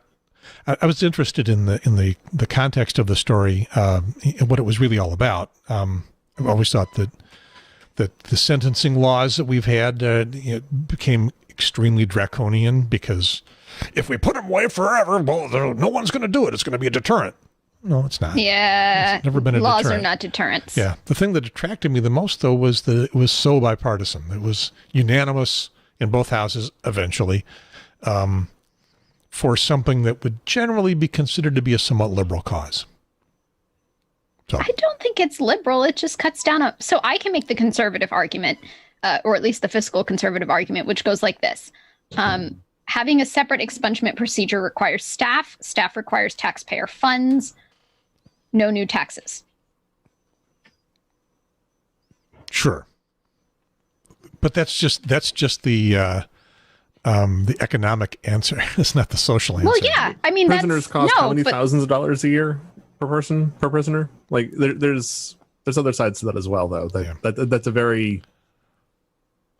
I mean, if you want to get through to a conservative, make the economic argument. I find that in general, when you make the economic argument, they're in favor of any. It doesn't. It does not matter that it is a socially liberal cause. If you can make the economic argument to them, they will be in favor of it, because, and this is where I come down on things. I don't care how you get there, so long as you get there. I got a feeling they're going to go with the last person that they heard. And if the last person they heard has lock them up, that's where they're going to go. Until you point out how much locking them up costs and ask them whether they would like to pay that tax in cash or check. And then all of a sudden they're like, but I just want them to stop. And I'm like, oh, good. Let's talk about behavior modification and what we know works in terms of behavior modification. Oh, and because it ain't laws. You're just being a namby-pamby liberal. I lost faith in the Republican Party, friends of mine in the Republican Party years ago, when they were talking about, smaller, more focused government that's less involved in people's affairs. And then they voted for Amendment 1. And then they want to be in my uterus. And they voted for Amendment 1. My uterus. And I said, hang on, you want a smaller government that's less involved in people's lives, and you also want to legally define things for meaningless social gesture. Right. That's not what you believe. You can say the words that you want a smaller, less involved government. I don't believe you anymore. No, they just want it their way. Yeah. Have it your way. Sir, this is not a Burger King. Small enough to fit right inside your bedroom. Yep. My uterus, no less. I unfortunately have to go as well. It is Father's Day, and the delivery of Thai food will be here very shortly. So Damn it, I'm craving Thai food. Yeah, we're still on the COVID side of things. We're still very much in not going places, not seeing people. Camping is, I consider, socially distant. So we're still doing very much curbside or delivery food and not going and sitting in restaurants, even though things are open and things are opening up. And it makes me rather uncomfortable with the case count climbing still. We're one of 4 states, I think, that hasn't peaked yet. Like many other states are onto their second peak already, and we haven't even gotten to our first. Because we flattened the curve. We flattened it, which means that our first peak is going to be way, way out. This is good. I mean, it's also bad, but it's good. It's better than the alternative, which was peaking sooner because we crashed the healthcare system. So I'll take my small victories where I can get them. Yeah. Okay, Brendan, I'll put up your title. Did you notice that I created a logo for you? I did. You appear to have taken a little bit of the image off of our website, which is awesome. Yeah, and that's what it's there for. I took it, I brightened it up a little bit, and you're welcome to have that back. Thank you. I appreciate that. Actually, it's because you haven't created a logo yet, a real logo. Yeah, I need to hire a graphic designer to do that because I don't have those skills. That's not my wheelhouse. Something I've heard of called Fiverr. Yeah, I'm also picky, and it's you don't want a $5 logo. No. Okay. Thank you for having me on, guys, again, and I will see you next week. Okay, see ya. Bye. And so let's see. Yeah, there we go. There's our. So I actually did eat at a restaurant this week, but I ate outside on the balcony, as I said I was going to. I did, and I skedaddled as soon as I'd eaten. And I was the only person, and I served myself. I took the food like it was a to-go food and just sat at a table and stuffed my face and then brought my trash in. How did you feel about doing that? Very nervous the whole time. Because a lot of other people felt the need to just sort of wait for their to-go food also out on the balcony, and they weren't masked. And I wasn't masked because I was shoving food in my face, but they weren't masked, and they didn't have that excuse. Yeah, Cindy and I returned to the one restaurant that we've been in more than once, the Briggs, for breakfast yesterday. And again, it was still pretty empty. And just trying to figure out the physics of this thing, the way I think I understand how it works. I felt fairly comfortable about it. We weren't within 6 feet of people breathing for a long time. And, I mean, it could be risky. I guess it's more risky than not being there, but I didn't think it was super risky. So I don't know. But I still think people out there are generally going with the can't see it, can't feel it, can't hear it, can't taste it, can't smell it, doesn't exist. Yeah, well, then they'll discover it does exist. We'll see. I think that's some of the reason why we're not on the downside of the curve now, is because we're a couple weeks out from our reopening, and we are seeing but what we're not getting is the contact tracing and the evidence of what, The contact tracing doesn't really help unless you're going for eradication of the disease. And we're past that. We've decided we're not eradicating it anymore. It's too in the wild. We can't eradicate it. So the contact tracing is kind of pointless. Except it would be good to have a good solid understanding of this is what a lot of people did, and this is exactly how they got the disease. Yeah. I mean, it's why it's only kind of pointless. Yeah. No, it's, when this first started, when I first jumped on the show, you said something about when did we think things were going to peak and we would be fine? And I said September. So far, we're playing into the predictions that I ran, and I ran them from a simple bell curve algorithm. Like, I just plugged in the equation for a bell curve, and then I had the peak below the number of available at that time ventilators, and we're still like dead on to my model. Yeah. So basically, people are behaving badly, and we're not going to get better if they keep doing that. So if you want to pretend that there's no problem, and I don't even think that it's all just Trumpism. I think we got plenty of young people they're not Trumpers. They just want to go out and play. They want to have a good time, and they're tired of not having it. So just you get what you get. Of course, I'm 70, so get off the lawn, you damn kids. You're a nanny. Get off the lawn, you damn kid. This is one where I think everybody who can be reached has been reached. I think everybody who cannot be reached won't be reached. And I am done worrying about the behavior of people that I cannot control. And I'm just going to sit back and eat my popcorn and watch them get sick.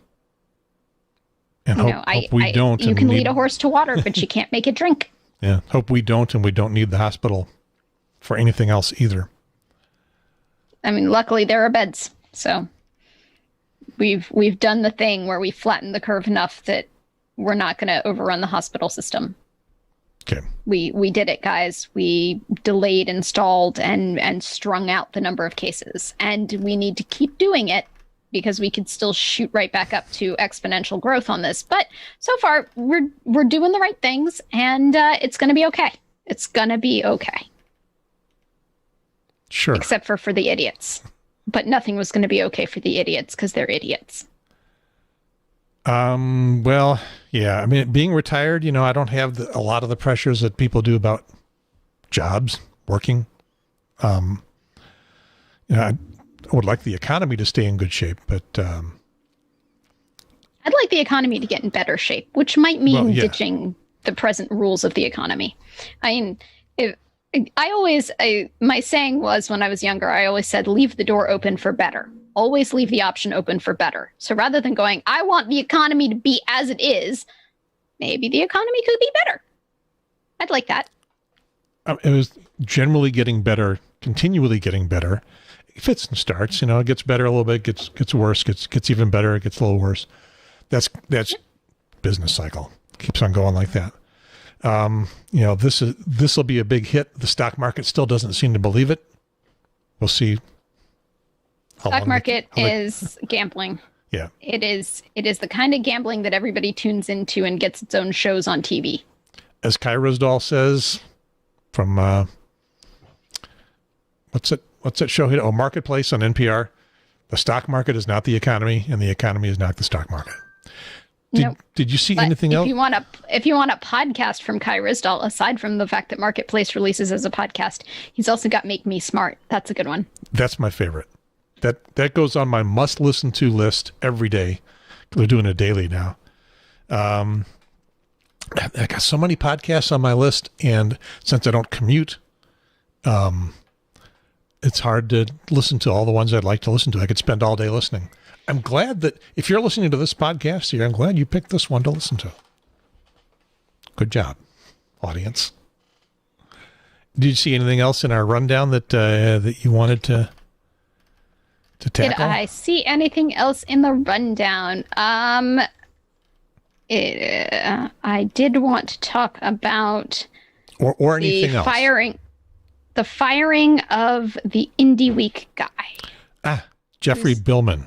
I was going to ask you if you were a regular Indie Week reader.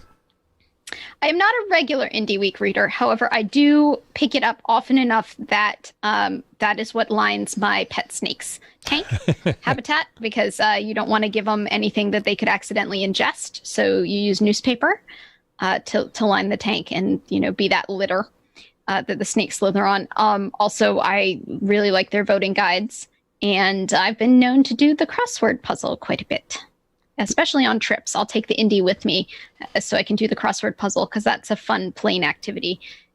You can do it immediately upon takeoff, and you don't have to wait to hit cruising altitude to take out your electronic device, and you don't have to remember to put it on airplane mode or anything else, because it is a newspaper and a pen. And also, people around you, they cannot help but notice you're doing a crossword puzzle, and then they lean over and they give you clues. And it's beautiful, and it's just a great way to meet fellow travelers. You don't want them to do that today, though. Well, no, I'd much rather them sign it to me in American Sign Language, spell it out from about 6 feet away. But it's been a really good way to meet fellow travelers, is to bring a crossword puzzle with you, and also you don't even want to be on an airplane the today, the attitude that you don't mind other people butting into your crossword puzzle. There are people who mind, and then that would not be a great way to meet fellow travelers. Okay, but you don't mind if someone it's 7 across. It's complex. Yeah, no, I need the help. So I really appreciate it. And then we get into this lovely conversation, and it's a great way to meet people. It's a good conversation start. Okay. So I didn't even know that the Indie Week was still published as a physical paper until a while ago when I saw it sitting somewhere, and it used to be called The Independent, and it used to be strictly a newspaper, and now it's I thought it was like all website, but no, it's still being published. I can go get some from the stack that's waiting for use in the snake tank. So their editor, Jeffrey Billman, I'm not sure how long he's been there, a while anyway, got fired a week ago or so. The circumstances were that there was a Me Too type story that he missed, that the paper didn't run, from some restaurants in downtown Raleigh, that he just didn't get around to doing, or so that's what he says, that he was aware of them. He didn't really have the staff to assign to follow up on these stories, and he was going to do it, and he never got around to it. And the staff got in an uproar about it, and he got fired. So what are you thinking about this? I have a friend who is rather close to this story. She lives in one of those apartment buildings that's like right above Beatamanda, and so knew about this situation. And she was part of the uproar, even though she's not the staff of Beatamanda or the Indie Week. She thought it should be covered. She thought it was much more newsworthy than some of the other things that were covered. And I think that there are consequences for all actions and all choices, and editorial policy and editorial choices are not exempt from consequences. And I think he discovered that he made the wrong call. I wonder, one of the reasons why I can wonder about things like that is even doing this little backyard show, there are way more things to potentially talk about than we have time to do. And I've added a couple of shows, ad hoc over the past few weeks, but I don't have time to do that. I can't do a 2-hour show every day. And he's trying to run a newspaper on a shoestring budget. I'm sure the indie is not floating in dough, especially There's now. more to this, though, in terms of who funds the newspaper. Turns out the restaurant was contributing pretty heavily to the newspaper's operating costs, which does not look good. Right. I mean, that if I were the editor, I would make sure to cover the story just to avoid any potential accusations of bias or of being bought out. So that didn't come out in the News and Observer story about it. It didn't come out in their own coverage about themselves. And I haven't looked at them this week, but I looked at them last week as this was coming out. They didn't cover it themselves very well at all. It didn't come out in the News and Observer story about it. And their, one of their Raleigh reporter, Lee Toss, said all she's going to say about it. And if they're not going to talk about that, then not a lot of sympathy for their position, I guess. It's and my understanding is that they had staff who would have been happy to cover it. It's not like he presented it to the press pool and everybody went, nope, don't want that assignment. And he went, okay, cool. Well, it's not really a top priority, so I'm not going to force any of you to do it. He didn't even present it. Yeah. Again, they're not making that accusation. They just said it should have been covered. I think. And it would have been covered if it had been presented to the press pool. The point is he decided to sit on the story. He unilaterally decided to sit on the story. And I don't know that I like the concept. I mean, consequences for everything. But the consequence of having unilateral decision-making power is that you get in trouble unilaterally for your decision-making power. When you make a decision, it's a lot easier to democratize something and say, look, we tried, it didn't work. Yeah, I'm looking over the story in the News and Observer to see if there's something I didn't pull out of it about this. Now the Indie Week staff, let's see, take a look at their statement. It's gone. The link is gone. So they made Indy's official social media account expressed frustration the matter was not investigated and called Billman's explanation insufficient. But they never said... Their staff was okay with it, and it just wasn't brought to them. It wasn't... Their option was not provided. Yeah. It doesn't... Yep. So what... You made a bad call. What they're not saying is that is the reason behind it. The restaurant was a financial supporter of the paper. Most newspapers try to have a very solid wall between the advertising department, the editorial department, and the news department. And in some cases, not so much the advertising department, because we've seen examples of where the advertising department tends to have more influence than they should. Well, I guess I'll be somewhat sympathetic to Jeffrey from the point of view of it's hard to fit everything in. There's always way more stuff than you have time or space to be able to print or broadcast or publish. And that's where having consistent editorial standards is a useful thing. You'd say, we won't cover stories of this nature, period, no matter what. Or, for stories of that nature, we take it to the press pool and see if anybody bites, and nobody bit, or which is not the case. Or, there shouldn't be I didn't want to do that story, so we didn't. Yeah. And he didn't say he didn't want to. He just said he didn't get around to it. He apologized right away. So what I gather from all of this is that there's just more to the story than met the eye, and you've added an element to it that I didn't know about. So, maybe that was. But here's another thing. Let's give him the benefit of the doubt. He dropped a ball. It's acceptable to drop balls in certain arenas, and it is not acceptable to drop balls in other arenas. If an airplane pilot dropped the ball and accidentally crashed the plane into the mountain, the airplane pilot is going to, if he lives, is going to have serious consequences. Like there are times where dropped balls are not acceptable, and this is the head editor, like the buck stops here guy at the Indie Week. He's not allowed to drop balls like that.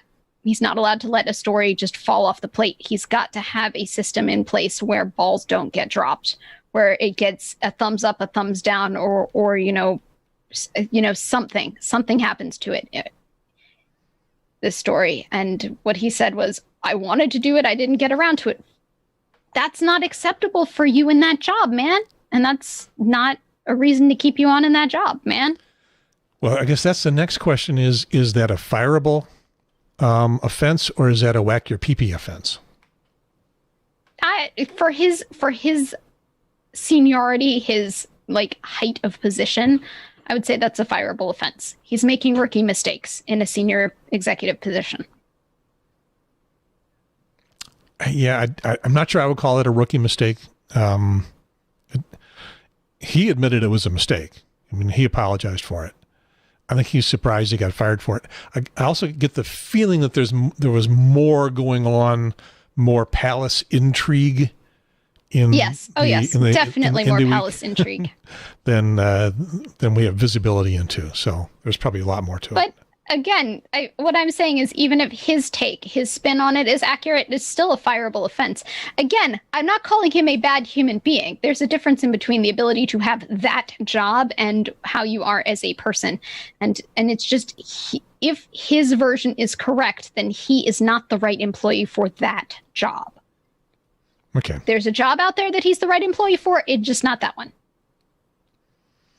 Yeah, I haven't followed the Indie Week enough to really be critical of how well he has run the ship there. I do get the impression that they've got things that they pay careful attention to. I think the Me Too stories are things that they would have paid general attention to a lot. It's definitely left-leaning editorial and left-leaning coverage. So, yeah, something strange. Yeah, and I haven't been a fan of how he's run the ship anyway. They used to do voter guides that were actually printed in the newspaper so that you could like bring the physical paper with you to go vote, and that stopped under him. Yeah, I can imagine that's purely economic. Printing is expensive.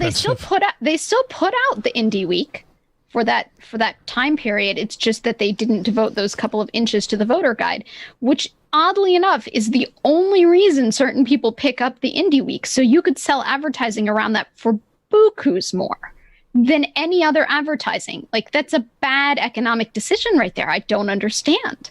And then when he dropped the ball on this one, I was like, oh, you're just bad at this. Okay. So Jeffrey already had one mark against him in your book, and yeah, I mean, he could have been bringing in money hand over fist for continuing to print that voter guide and selling advertisement around it. Yeah. He didn't have to print all of the, just the quick clip voter guide where it just went this office, this person. He didn't have to print the whole explanation of why they arrived at that. That's usually done on the website. It didn't have to be in there. Just stick that in the middle of a bunch of ads, and you could have easily bolstered your income. Yeah. Maybe it's just, because I'm so high tech, I stay away from dead tree publications as much as I can. And I've used their voter guides. I just would scrape off their recommendation, put it in my own little spreadsheet, and it was on my phone. Around here, you cannot bring phones into polling places. Yes, now you can. Now you can. A couple years ago, that there was a sign that you couldn't bring it in there. And the past election or two, I have double checked, and it's don't take any pictures, don't make any phone calls, but if your research is on your phone, yeah, you can refer to that. That's they're going to trust you to behave. No, I still don't bring my phone in because I don't want to be suspected even of malfeasance. Yeah. Well, I don't think you'll find those no phone signs anymore, no cell phone signs. Since phones became the phone part of the phone, I don't know why we still call them phones. The phone part of the phone is the least significant part.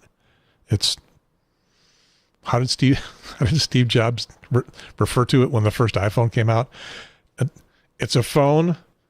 It's an entertainment device. It's an internet communication device. I'm badly paraphrasing Steve Jobs. The phone part, yeah, it's still a phone, sort of. Hardly use it for that. But I will add the website also under him got rid of the quick clip voting guide, which was just brass tacks of position, title, and name of person, which I would use. And granted, I wouldn't always vote for the person they put in there, but I would use that outline and then just write my own name in just so that I had my answer sheet going into voting. And it disappeared from the website as well. In fact, the website stopped making recommendations. I'm trying to think about that because it seems to me that they endorsed a lot of people. Not anymore. I'll have to look.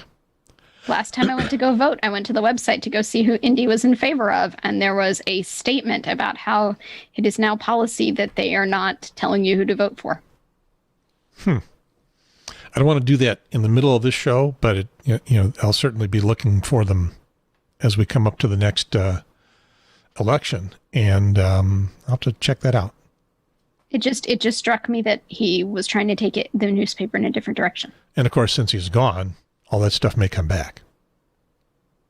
It was what the maybe he was right. Maybe there was a market for it in that new direction. But all I know is that the people I interact with knew the Indie Week for political coverage. That was pretty much the sum total of their interactions with it. And otherwise, they pretty much ignored it. So he was alienating that particular market in favor of a different market. And I'm not sure why. What market was he going for? I don't know. More arts and couldn't culture? Figure it. I could not figure it. My housemate, who used to get the Indie Week every week, bring it in physical paper form, which is why we had it for the Snake Tank. He stopped bringing it in because he used to get it for the arts and culture, and he said that the coverage of that was getting worse. What's left?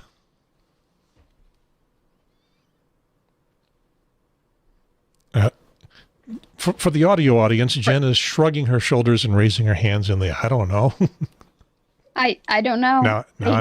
I don't know. Now I'm paying attention to the audio audience. And then when I heard that he tried to get what the ball is dropped while my other friend is yelling at me in the other ear that like she's been very politically active about trying to get something out of the Indie Week for the fact that this story got dropped because they share a physical building with this restaurant. And so it's very important to her that, nobody be sexually harassed in the building in which she lives, even though the restaurant is got a different entrance and on a different floor. And then she drops on me that the restaurant may have paid the Indie Week off. It just, it just seemed like, maybe it's time to move along, little doggy, as they say to him. All right. Well, we'll see how the Indie Week changes without Jeffrey. I'm sure he will land on his feet somewhere else. Hopefully a better fit of a position.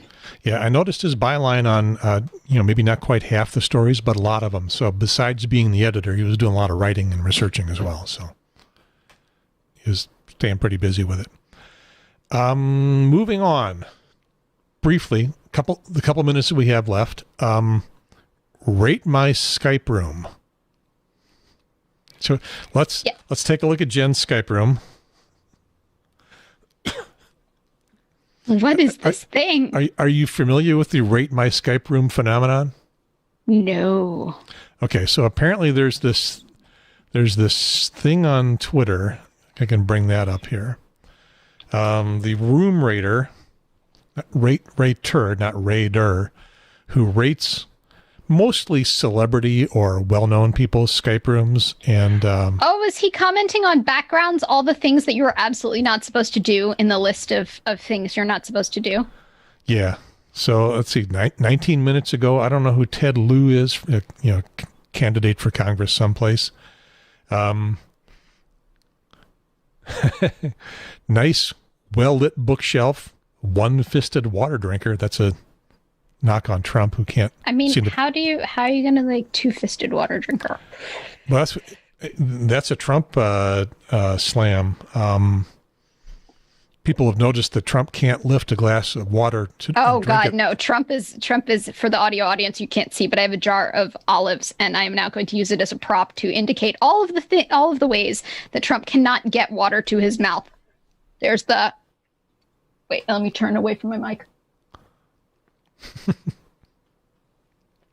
There's the part where he sticks his lips out like he's trying to create a trough for the water, and like or like he's trying to nurse from the bottle of water and just sort of like moves his face over toward the water. There's the times he's dribbled it down his own front. Yes. I could have helped out and given you a full screen. Lately there have been a few where he would, and it takes a smaller cup than what I've got here to really show it off, but he would get it up partway up to his lips, but couldn't get it all the way, and he put a hand below it and finish the motion. And me and the gnome. I'd like to point out Gary is drinking water during this podcast. Oh. Sarah was drinking water during this podcast. I've also got Brendan had water during this podcast, and I have a jar of olives. Pickled olives. I've also got my custom Diet Pepsi Cheerwine mix. Both are available. So, the Rate Your Skype Room, this guy has got the bookshelf. Bookshelf is a thing. Jeffrey Beauregard, I don't know who he is. Jeff Sessions. I guess that's Jeff Sessions. Oh, that's Sessions. Jeffrey Beauregard Sessions. The Keep of Treehouse needs you back. That is clearly a background. He's got one of those virtual backgrounds behind him, which is multiple shades of green and brown. It looks like something that some interior designer once did. There's even a bowl of random spheres, which is, one of those props that an interior decorator puts out because you can't just have a completely empty shelf. But, like, who has random spheres in a bowl in their house? Like, what purpose does that serve? Well, Jeff Sessions has it behind his head in his Skype background or his Zoom background or whatever it is. on some small market background. CBS station that is on channel 42, so you can tell it's a real small market. Let's see. Lolita James, Attorney General, State of New York. And he also rates these on a numerical code of 1 to 10, so that Jeff Sessions, he got a 2 out of 10, and only for the plant. And because it's a Zoom backdrop. It's not real.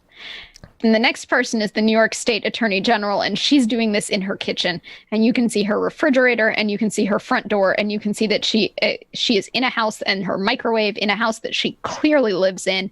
And she's having a conversation with you anyway because she looks like real folks, and she's got an 8 out of 10 because it's real.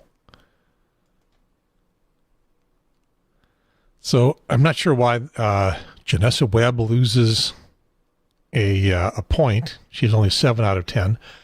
Good mantle. She should move the flowers closer to the end, add a backlight. She's a meteorologist for an NBC station someplace. Yep. So. Okay. And then to which she responded, "Dear husband, move the flowers." Let's see. Who is this guy? Doesn't say. But Van Jones. You don't know who Van Jones is? No, I'm not. Oh, Van Jones, 68. Okay. No, I'm not culturally literate. Who is he? Oh, he's a pundit. You should look into him. He's got almost as much, if not as much, notoriety as Alex Jones. No relation. On the other side or same side? I know who Alex Jones I is. feel like it depends on the day. He's supposed to be on the other So side. he's a libertarian. But sometimes it doesn't work out that way. So he's got kind of a defocused blank wall behind him with some pattern from a window. He is very clearly outlined in such a way that might suggest that it is a Zoom background. Yeah, could be. Let's see. Darren Murph, head of remote for GitLab, I guess. He's not going to be a famous guy. I think that I would rate poorly for the way the light comes in, because it only comes in from one side, and the mirror I have on the other side of the room today is not bouncing the light from my window properly on my face to get my face properly lit. But my backdrop is very consistent, except for this outlet cover I got next to me, which you kindly crop out a lot. This outlet cover that I'm now pointing to. Well, yeah, but luckily he crops it out a lot for me, so you don't see the outlet cover, because I'm literally sitting on the floor and my laptop is on a chair. But yeah, I have a mirror there, which is just not bouncing the light today. So only the side of my face that's closest to the window is being lit. This other side of my face is kind of dark. But your background is just a blank. Well, it's my wall. It is literally what the wall looks like. Yep. You could probably do the Skype virtual background with that. I cannot. I've tried. My computer's operating system is too old. It cannot process the virtual background. Okay. Because a lot of people put the right buttons here. Try the virtual background without a green screen or a colored screen behind them. And that's where it takes the high-powered computer to recognize you against your background. My computer can handle if I put up a blue or a green screen. It can handle that sort of. I mean, there was that day that I tried and I put up my blue screen and the computer just decided it was black and it was not going to. It was a very dark blue screen. And like half of my face, it decided was also blue screen. It was a big error, but it's, my yellow wall works pretty well because I'm not really sure what I would put up as a virtual background instead of my yellow wall. It frames me well. It makes my pink hair look pink. It's bright and sunny and cheerful. I'm not afraid of color. Explain the pink. So Sarah got purple hair and my boss had purple hair and another friend of mine had blue hair, and it was all happening all at once and I felt left out. So I wanted a color of hair. So I went, being me, I went to the hardware store that sells paint, and I asked if I could have a bunch of paint chips, not because I was planning on painting my wall, but because I wanted to test out various hair colors. Get to paint your hair. And they said yes. I asked first. I didn't just steal paint chips. And I walked around to people and I would accost people and I'd say, which one of these colors goes best with my skin? And I would hold them up next to my cheeks. And so this color pink won. And they're not wrong. It looks good with my skin. The end. I had many colorful options, and this was the color. And then I walked into the color salon and I said, I need this color. And I pointed to the paint chip and they made it happen. Okay, so it's not a political statement. It's not a cultural statement. It's a fashion statement in that it worked. It's just something that worked. It's not that you loved and on top of that, it came out of a bit of scholarship which says that, and again, I work as a nanny, that said that children are more willing to take distance risks from a caregiver, meaning they're more willing to walk further away from you on the playground or go try playing over there instead of immediately inside your eyeball, if they can more easily identify that you, the caregiver, are in their vicinity from a quick glance. And brightly colored hair is one amazing way to do that. And I have noticed that children feel more empowered to go take safe exploratory risks at playgrounds. And it's just been beautiful. It's been a professional tool, and it's been just absolutely wonderful, because then they said, and I've asked the children, they said before, I was one of many brunettes and they weren't sure which one I was until they got close enough, because 20/20 is only for 20 feet. And they, I'm talking about them going a little farther than that, maybe sometimes. And they said, but now that I'm the only pink-haired person at the park, they know where I am at all times.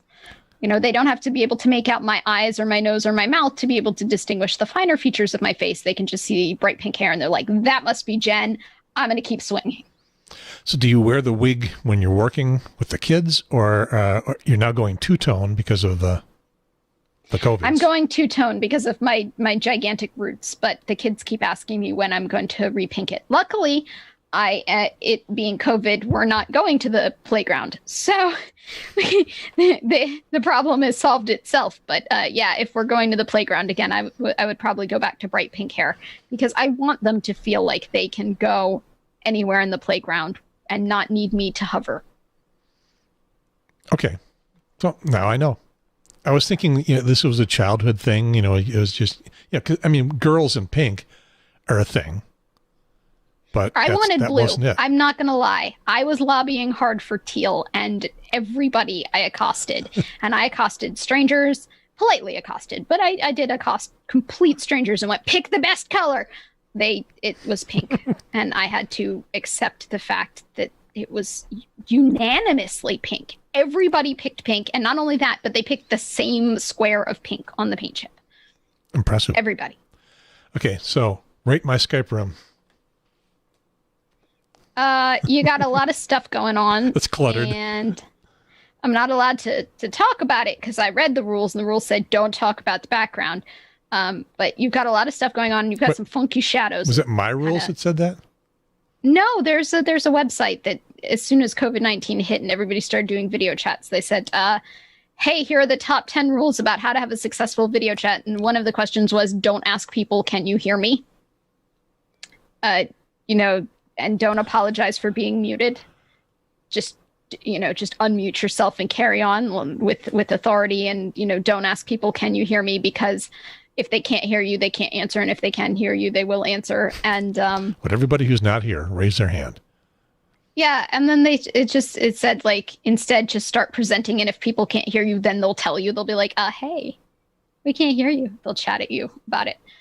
They said also have a backup plan for if you're trying to screen share, rather than going, can everybody see my screen? And then somebody goes, no, like, have a plan for what happens if the answer is no. Otherwise, don't ask the question. Because I discovered that because I found myself on a Skype or Zoom call, and somebody was trying to screen share, and they went, can everybody see my screen? The answer was no. In fact, none of us could see the screen, and the presenter had no backup plan. There was no other option. But then one of the other things is don't talk about people's backgrounds. And then, and it went on to, like, don't ask people if they can mute if you're running the meeting and somebody is very loudly chewing, or there's really loud music, or you can hear them typing in a way that sounds like they've got what are the concrete jackhammer thing, just mute them. Let them unmute themselves on purpose, like rather than going, "Hey, John, can you mute? Would it please, my lord, if he could very kindly please stop ruining the audio experience of the rest of us with his very loud crunching of the chips?" No, just mute him, because it's your meeting, and he's essentially making noise that he's probably embarrassed about, and it's a lot kinder to just mute. Which, of course, then this particular article made it to Reddit, at which point somebody then commented on the thing. Well, they commented on the thing about being forced mute. They were like, "If I'm forced muted because I'm crunching chips too loud, I'm just going to leave the meeting." And I was like, okay, audio silence 2 different ways. Cool. Yeah.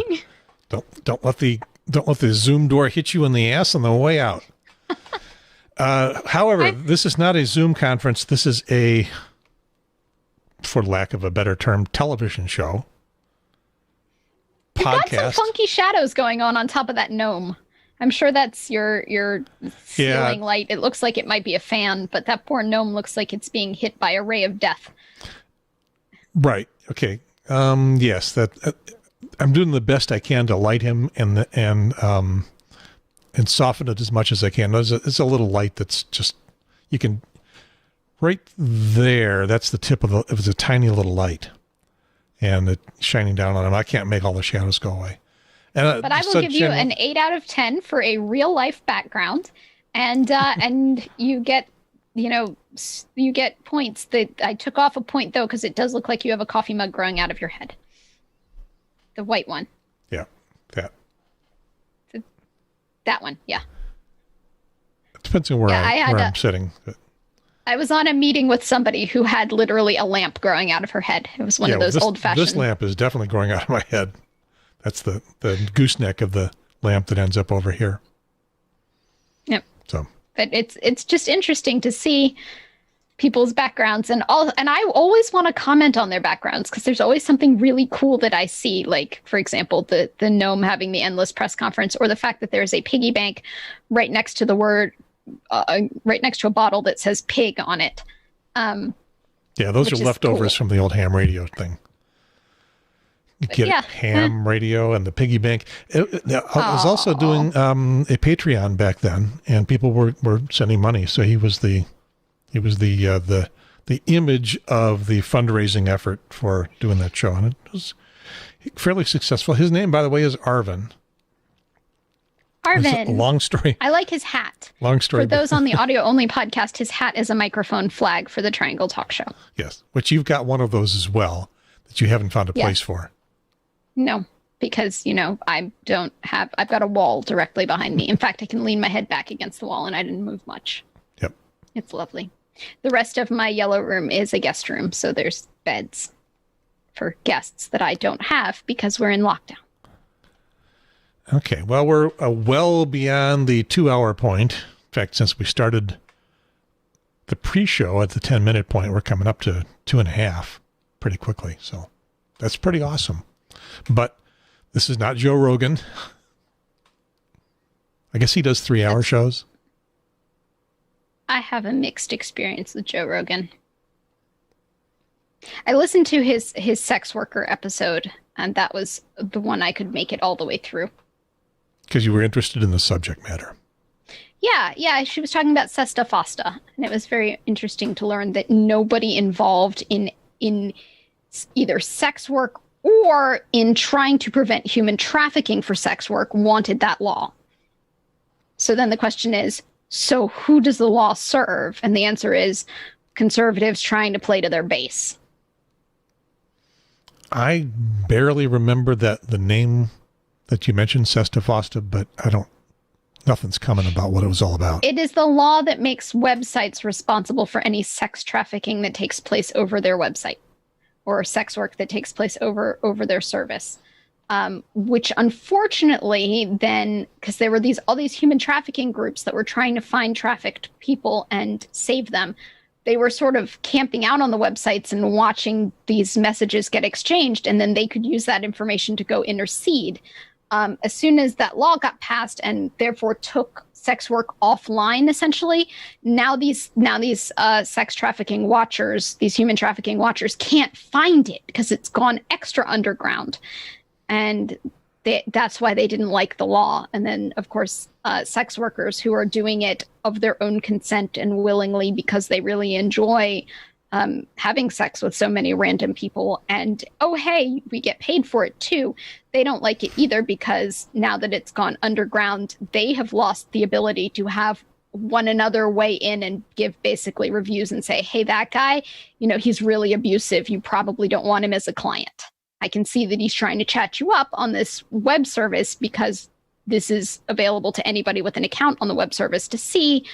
I've already had experiences with him as a client. You don't want that. And so they've lost sort of the Amazon product reviews of John's, as it were. So nobody's happy with this law. We have no respect for them anyway, so we're not too worried about them. It's like people in prison. But even so, the people trying to save people from sex trafficking, from human trafficking, they are also hurt by the existence of this law. Yeah. So it doesn't help. It actually just hurts. Did it have application in other places, or intended or unintended? Because I'm wondering why I would have heard of it at all. Because it seems to me did. I heard it from tech shows. Yes. So because this is about web services, it cracked down. It was an overly broadly written law, but it also cracked down on, for example, like Facebook then had to train their algorithm to get rid of anything that might even remotely resemble a human nipple, which, by the way, it caught. I posted one of my very first watercolor pieces that I'd ever done. I came to watercoloring late in life. I made a sphere. And it looked 3D sphere. It had the shadows and the highlights, and that got taken down as a potential nipple until I sent in and said, "Are you kidding me?" And then they were like, "Oh no, never mind. That's not a nipple," and put it back up. But like I got caught under Sesta Fosta for my painting potentially being a human nipple. I don't know what your problem is. I can show mine. No, they were taking down men's nipples and then they put them back up with human review, and then it was a whole mess. But yeah, because Facebook didn't want to get legally in trouble should there be a nipple being used to advertise sex work. Okay. Yeah. Again, I heard it on tech shows, which I guess that's why. But it's been a while.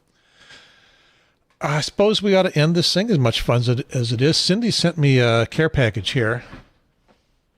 And now everybody is going to go run to the Joe Rogan Experience to listen to the sex worker episode. But it's good. You should. You just fast forward through a bunch of the parts where Joe Rogan just basically tells you about his fantasies, because ain't nobody care about that. Yeah, I've tried listening to a couple, and he seems like a kind of a blowhard jerk.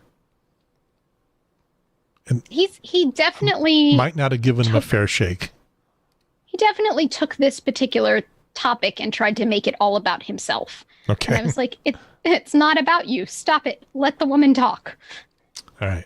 Cindy made me a red velvet cake. We were at Harris Teeter yesterday or day before, and they had they sell these half cake things.